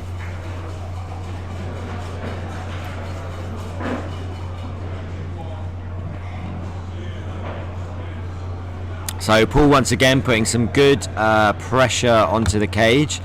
3 players versus 2 in this line, and he's still retaining this strong centre, which means Donpimpon basically has to use all of his speed to redeploy, but that's absolutely fine. There's nothing wrong with that. He's making ground.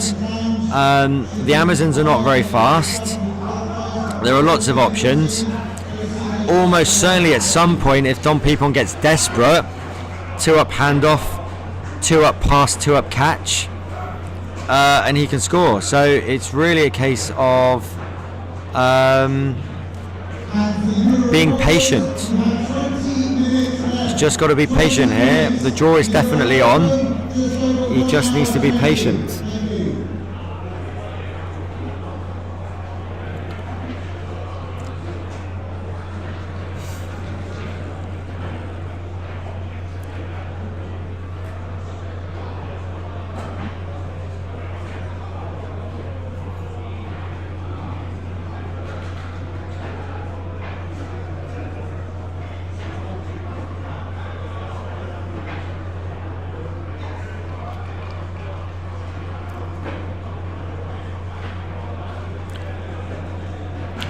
Oh, he's rolled a 1 on a go. Was that a team?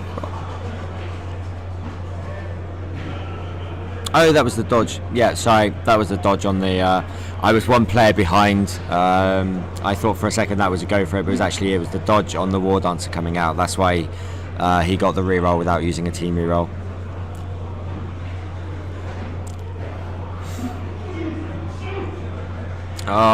But that dodge didn't work. It was into a tackle zone. He needed a 3 and double 2'd the dodge. It shouldn't. I was going to say it shouldn't make a big issue, but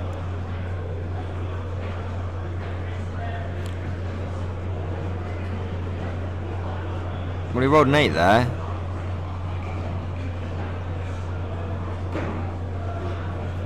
Oh, it looks like they're going. It looks like they're going to. They've left the table. Looks like they might be having a word with the ref.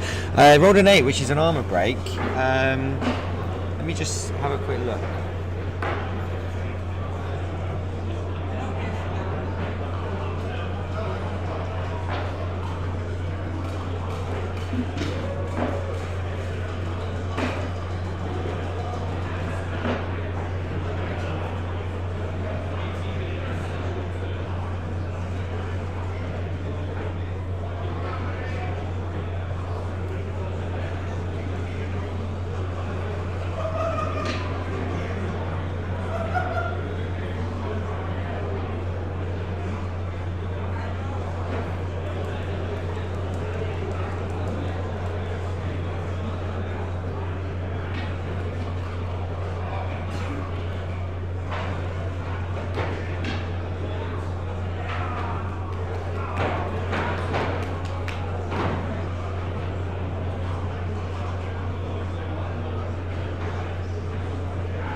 Okay, so I'm back. So, he used the Apo. Okay. Yeah, Apo. Yeah, I wondered why. That makes sense now. So I just used that opportunity. Oh my God, here is Jim Jiminy of Team England. Yeah. Hello, Jim. How are you? Great, mate. How are you? Yeah, very well. Yeah. Can you see Geggster's shiny head from here? Or? Yeah, fortunately the camera has retained focus on the pitch. I think it's just slightly shinier. Yeah. But he did do his thinking face earlier, which did look like he was flipping off the camera from above. Oh, nice. Yeah, that's... it's a really good setup you've got here, mate. It looks really nice. Thank you very much. Yeah, we've been really enjoying watching all the games. This one's been really good. Geggster had a really good 8-turn drive. Needed Donpimpon's defence was good. He needed dice in a few places, and then on the one turner he had to use the reroll on the treeman because the treeman messed up. Made the loner reroll, and then won it on the line. Jesus. I mean, oh bother. Oh bother. Oh bother. Oh dearie. Oh dearie dearie. Dearie. And now Donpimpon, well, it's Wood Elves, so they can kind of score when they want. Yeah. And he's trying to score as late as possible. So this one's looking quite drawish at the moment. What turn is it? So like a turn counter or something? There is a turn counter. Oh yeah. Wow. So it's I thought I meant, turn 6. did you have like a pro electronic turn counter or anything? Or No. No. Maybe for next year, mate. Maybe.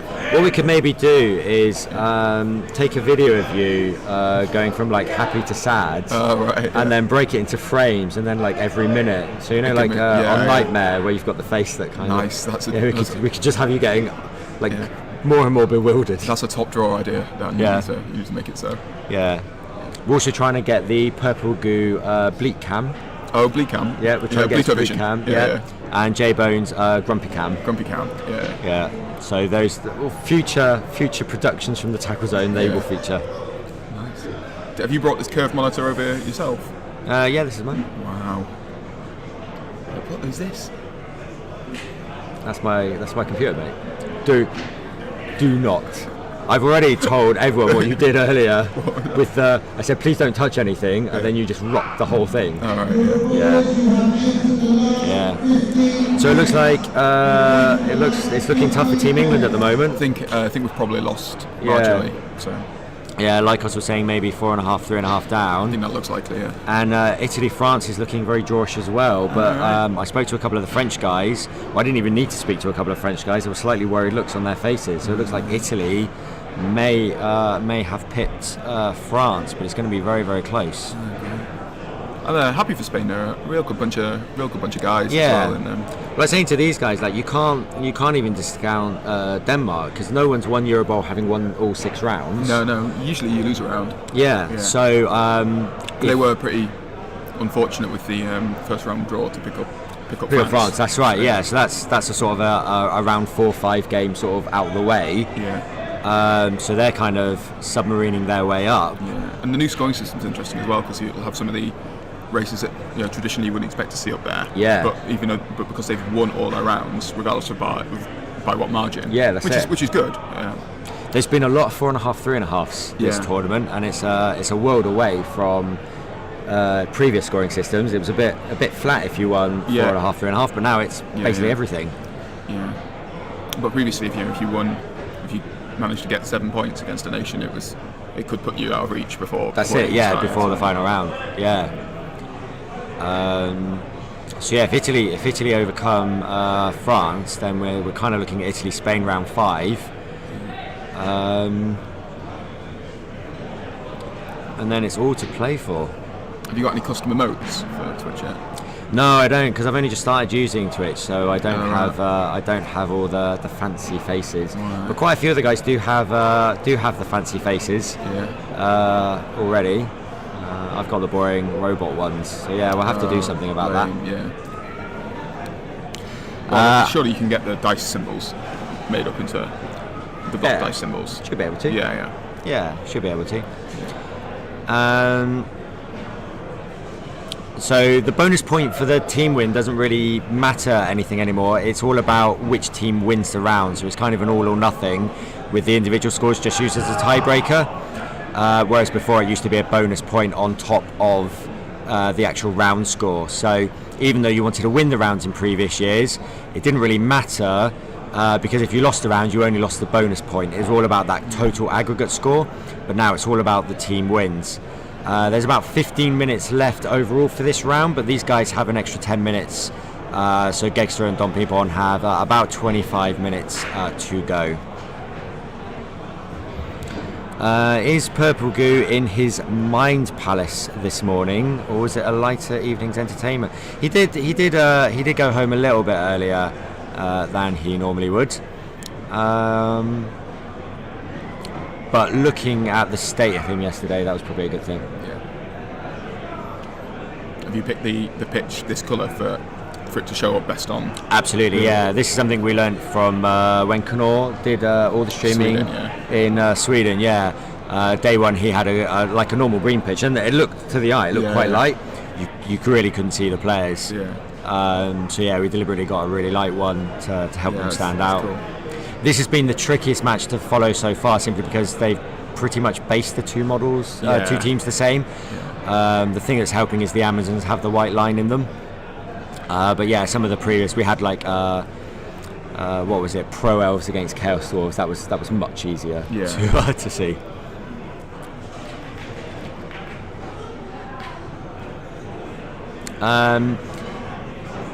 Oh yeah, I see the camera freezing. That might just be a download speed thing. I'm not sure. Oh yeah, just checking on XSplit here. We have dropped a couple thousand frames over the last few minutes. So that will explain some of the video pauses.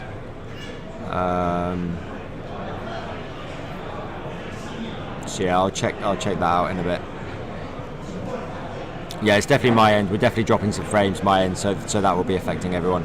Eurobowlers, you have 10 minutes remaining.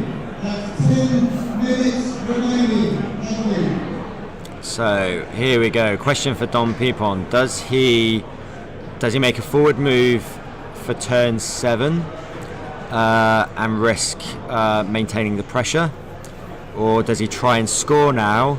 Amazons aren't great at two-turners, but it's not impossible. What would you do as the Wood Elf coach?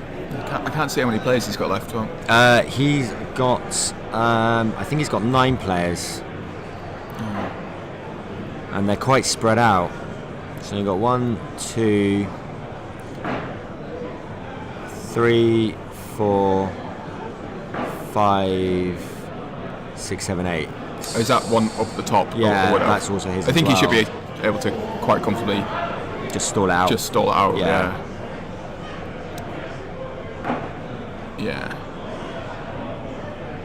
Yeah, just like that. Yeah. Then did you make? Do you want me to just join the? They just said wolf into the ref station. Oh, did they? Yeah. I'll just stay here. That's worrying. Yeah. This is.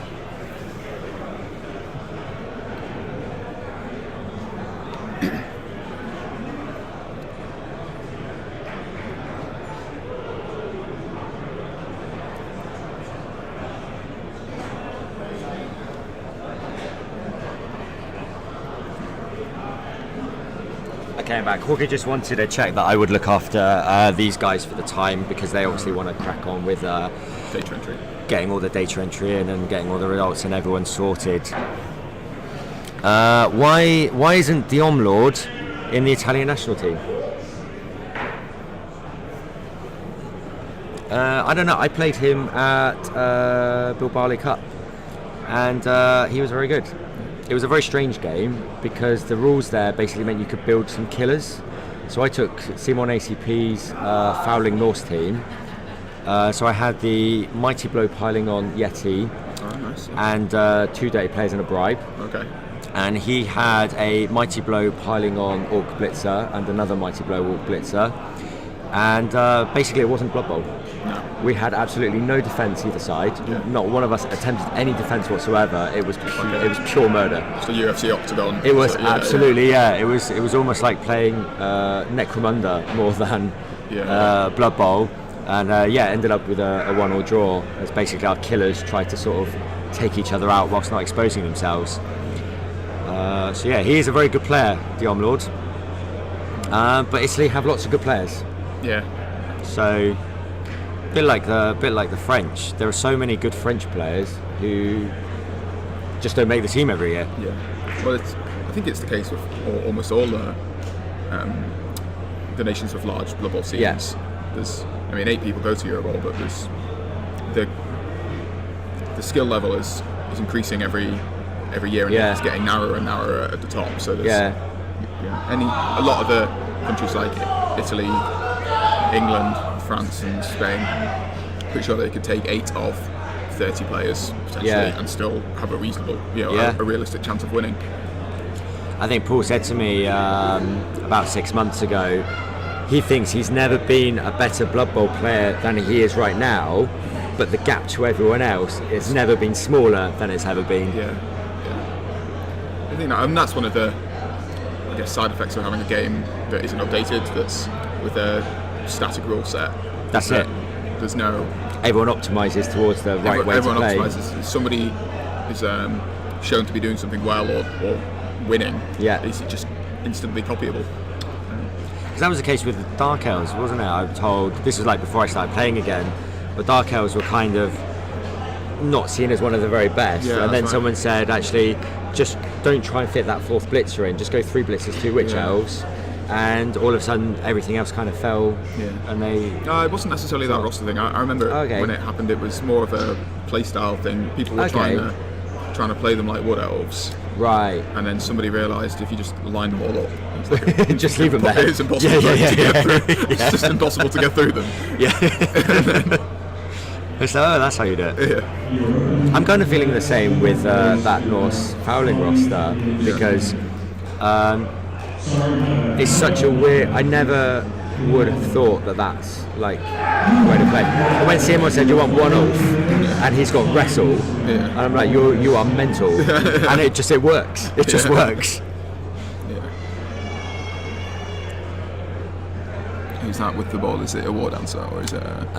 Yes. No, is it a yellow? Is that the yellow short hands? It's a yellow catcher. It's the short hands catcher. Yeah. Okay. Free Diomlord. Oh, Diomlord's in chat.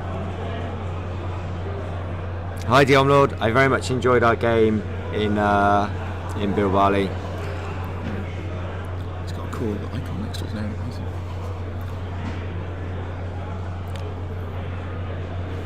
I mean, I say that. I hope it was issue. I'm now thinking we didn't play. Just click here.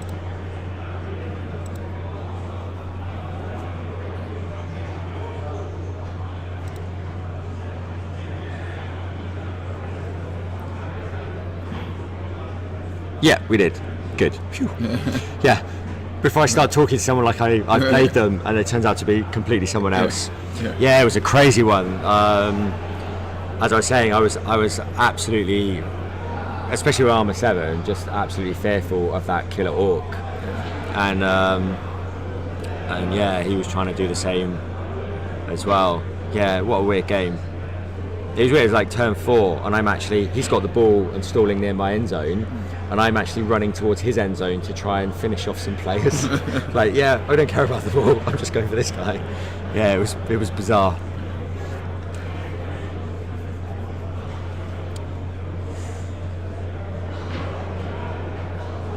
Oh, is this Paul dodging into the cage? It looks. Oh, he's in. Holy moly! He's got him. Got him. Oh, and he's broken armour as well. It's a stun. Wow, that's as good as gone because there's only 1 turn left. This bounce is important. Oh, that's a Wood Elf. Oh, you can see it in his reaction. Oh. You can see it in his reaction. Yeah. All that effort. That's the poor game forehead scratch right there. Yeah. All that effort, and the elf was like, nope, mine. That's. So, Wood Elf player, that's one of the most delicious things. Absolutely, yeah. I played Beppe at a NAF Championship a while ago. I had lizards, he had wood elves. He leaped his strip baller in like 5 times on my drive. Every single time it fell to a skink next to it who caught it on a 6. And by the 4th time he's like swearing in Italian. I'm like, sorry dude. Yeah. Heartbreaking. So he makes the dodge. He just needs to absolutely jam-a-lam in, this guy now. He's got 3 Amazon players around. What is that player? That looks like... It looks like a blue ring, or... I think it's the black ring. It might be the kick catcher. A kick catcher? Interesting. I think it's a kick catcher.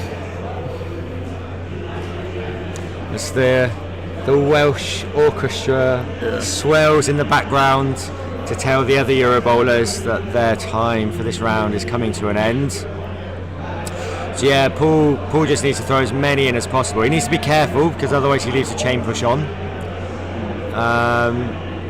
But yeah, so a good piece of fortune for Donpimpon to catch that ball, but it's still a bad position for him. Ideally he needs to at least get a push away on one of these. We might still be on for a 3-up, 2-up dodge. Does this mouse highlight players when you move it? Do people see it? No, but there's a whiteboard, so if you can draw. Oh, nice. Yeah. I think his issue is... Yeah. Oh, no, I think his issue is this player is completely I don't think the Amazons are quick enough to get a player onto this area of the pitch. Yeah. So regardless, if this Amazon can be eliminated, this guy's just got a walk into a Geggster. That's it, yeah, that's absolutely the weak one, you're right. Yeah. So that's why he's having a bit of a rethink about where this one should go. And yeah, exactly as you said, Jim. Yeah. He's going to go for it to get some support on that one. Oh, it's a 1. Will he double? 8 double ones. So now Donpimpon's got a chance. As Jim said, this player just needs to be cleared out. Oh, don't smash the table, guys. I know it's exciting times. So yeah, this is the key. This is the key one now. If this Amazon can be removed, it's just a straight running.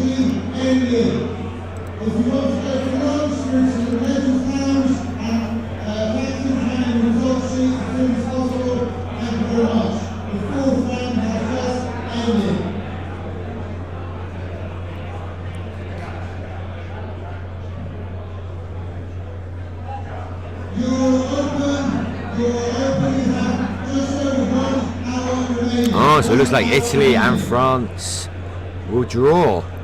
That's bad for both of them. That's bad for both of them. Good news for England because it still puts them in the hunt. So Italy. I think it's bad news for England because I don't think Spain have played France or Italy yet. No. So it decreases the chance of them playing them. So are we thinking? So I'm thinking next So round. it might even be England, Italy. No, I'm thinking about the end result of the tournament. I think Spain will now play maybe Denmark or Denmark. well, Italy got a draw, so they're probably a point behind. Yeah, so they'll be if Denmark win, they'll be level with Denmark. Yeah. But I'll put Spain on 4 wins, France on 2 wins, 1 draw, 1 loss, and Italy on 2 wins, 2 draws. So Yes. Spain are a win ahead. full win ahead Yeah. of Italy, which is There'll be a full win ahead of England and Italy, who'll be on the same number of points. And if Denmark win, Denmark will join those two in second place, with France half a point behind. That probably knocks France out. pretty strong position for Spain. Yeah. I think. Yeah. I don't know if you saw the stats, the Spanish guys, for the races that they're playing, basically all over 70% win rate. Really? So a fair decent, like not Yeah. super numbers of games, but they've definitely gone specialist this year in a way that maybe they haven't in previous ones. Okay. Oh. I think over the last 5 or 6 years, I think Spain have been really unlucky to. He made the dodge on the re-roll. He's made the next dodge. And that's it, is it? 1, 2, 3, 4, 5, 6, 7. Yeah, looks like it. Yeah, looks like the equaliser.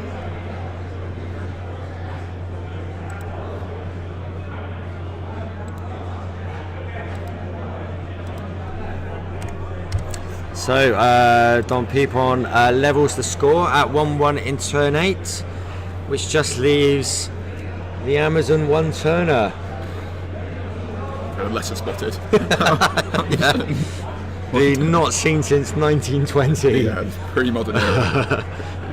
Amazon one turner. I don't think Amazon one turner is even something that's bother worth trying. I think No, play for the Riot. Yeah, the Riot Yeah. is probably more likely. Yeah, I think so. Yeah, I agree. I think I wouldn't even know where to begin with an Amazon.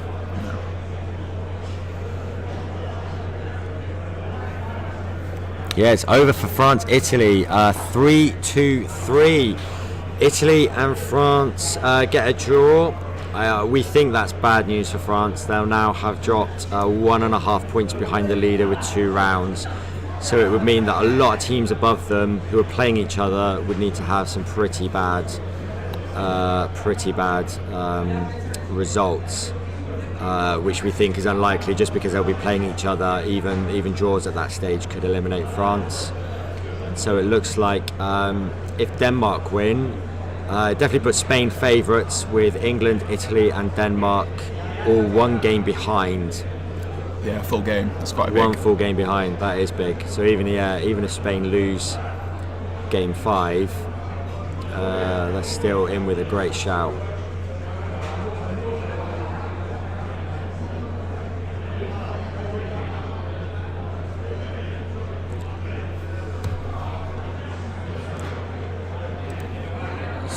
So just having a quick look at the team standings prior to this round, because it's the total individual points as a tiebreaker that will decide the matchups. And Denmark with 3 behind Italy. I think it's unlikely that they're going to have more than Italy in total individual points. They would need to win 7-1 to equalise. That tends to not happen even if it's a fair mismatch of teams. So it looks like Spain-Italy could be the next round, unless some of the England boys have changed things around. But they were looking like losing to Spain 4.5, 3.5. Well, no, so I think that's guaranteed what it will be, because Yeah. Spain will be number 1, and then the way Swiss works is even if England have more individual wins, we've just played them, so we can't play again. So, Yeah, that's So, what I mean. yeah. Unless England will actually turn that result around of course. instead of Spain, sort of thing. Yeah, the fixture, yeah. yeah. So, Spain, it looks Italy, like okay. it looks like Spain, Italy will be top table for round 5, and then England, Denmark maybe. Yeah, that's a good shout. Or Potentially. Switzerland. Who well, was Switzerland playing? So they were Switzerland were playing Denmark. Oh, I mean, right. I've no idea what the results there are. Yeah. We're predicting a Danish win. They're a really strong team, Switzerland. But Wales are playing Ireland, so Wales could end up on 6 points as well. Yeah, also could Ireland. Or Ireland if they win. Yeah, and Poland as well. And the guys have called it there. It is a 1-1 draw between Geggster and Donpimpon. I'll go check out. Donpimpon just to go for it away. So yeah, we're gonna head away from here. I'm gonna have a quick chat with the players and try and get you some updated results. So I'm just gonna go away from the mic for about 5 minutes. See you in a second. Okay, if you guys wanna grab a seat. So the translator should stay. Yes. So Nacho, you can just sit on Nico's lap. That's right. Yeah. Should be the other way around, and I put Like, my hand on his back. Like all true professional sportsmen, Donpimpon has his own translator just off screen. Yay! There he is. So guys, talk us through the game.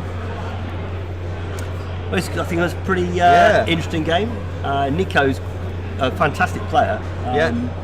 So, yeah. What do you think, Nico? La verdad que ha sido espectacular. He says that he's been awesome, spectacular. Y me ha encantado jugar el partido 1000 con él. He enjoyed being your opponent on your 1000 game. Yes. Well, Nico was a fantastic opponent for such an occasion. For such a prestigious event. Yeah, so, yeah. It was a bit of I think it was a little bit of a shame that in the first half I had the dice. Yeah. He had a couple of really critical failed 2-ups. Yeah. Yeah. One really early when he was trying to screen off my ball from my cage. Yeah. And then one very late when he was trying to screen off my ball from the score. So you were pretty unlucky then. But I had pretty rubbish luck, I think, beginning of the second half. Yeah. Went down so many players so quickly, which is why I tried to change things up and put more pressure on. Yeah. But I think that meant that maybe the offense on both halves were very dominant. Yes. Yeah. One thing we noticed as well, very quickly in the first half, both of you just seemed to like lose half your teams, and we were saying that you play all these games, like you've played 1,000 games, and how often does it happen that like 3 turns into the first half, you've both lost like 3 players, and it's 95% of the time. Yeah, 95% of the time, like, regularly. Yeah. Yeah. Okay. Mathematical anomalies all the time. All the time. All the time. Yeah. Donpimpon, on your offence, Paul put a huge amount of pressure into the middle, which forced you to go wide and like come back and forth. Tradúceme bien. Dice que en su ataque él te ha puesto mucha presión, que te ha obligado a jugar bastante abierto. Claro. El problema, bueno, la primera parte yo he ido a atacarle con todo lo que podía. In the first half he has done the same, just putting some pressure Yeah. with everything he had. Pero he sacado un doble 1 para poder protegerme al bailarín, y al ver que el bailarín lo ha pisado y ha ido KO, he tenido que recular con todo, jugar muy juntito. So he said he's remembering the first half when he just rolled a double 1 with the word answer just to put the hit on the ball. It was delicious. Yes, he went out, right? The word Yeah. answer. So that's why he had to play afterwards. Y A little bit more aggressive. So I did think Nico might use the apothecary on the ward answer at the time, although he was next to a lot of Amazons. Okay. So apothecary could have been used, and then he could have been fouled again. Well, could have been. Yeah. Probably No, would have. yeah. It's one of those statistical anomalies you'll talk about. When Paul broke your cage and the ball fell onto your other elf that caught it, Oh, it was great. what was your emotion? Because I think we saw Paul's emotion on camera. Oh, I thought I played it pretty cool. Yeah, well, yeah. No? Well, yeah, you did it quite cool. The tears didn't make it. Pero dice que cuando te ha aplacado y te ha quitado la bola y la bola ha caído, pero la ha cogido tu otro elfo, que ¿cómo te sentías tú? Que el sentimiento de Paul estaba claro. Sí, no he visto que ha sacado un 5, era un suerte, pero después yo he visto el balón encima, he sacado un 6 y he dicho, uff, me he quitado una presión grande. So at the beginning when he saw that he got a 5 to hit on the ball, Yeah. he was just really like, shit, what's going on? Yeah, and yeah, then yeah. when he saw the 6 to catch it, he was so happy Yeah, about yeah, it, and he was so relieved. So I think the guys in chat actually cursed you in that term, because one of the guys said you never roll a double 1, and then immediately afterwards you rolled a double 1. Right, okay. Yeah, so it's like, oh, there we go. Yeah, okay. Yeah, it happens, people. Ones happen. Yeah.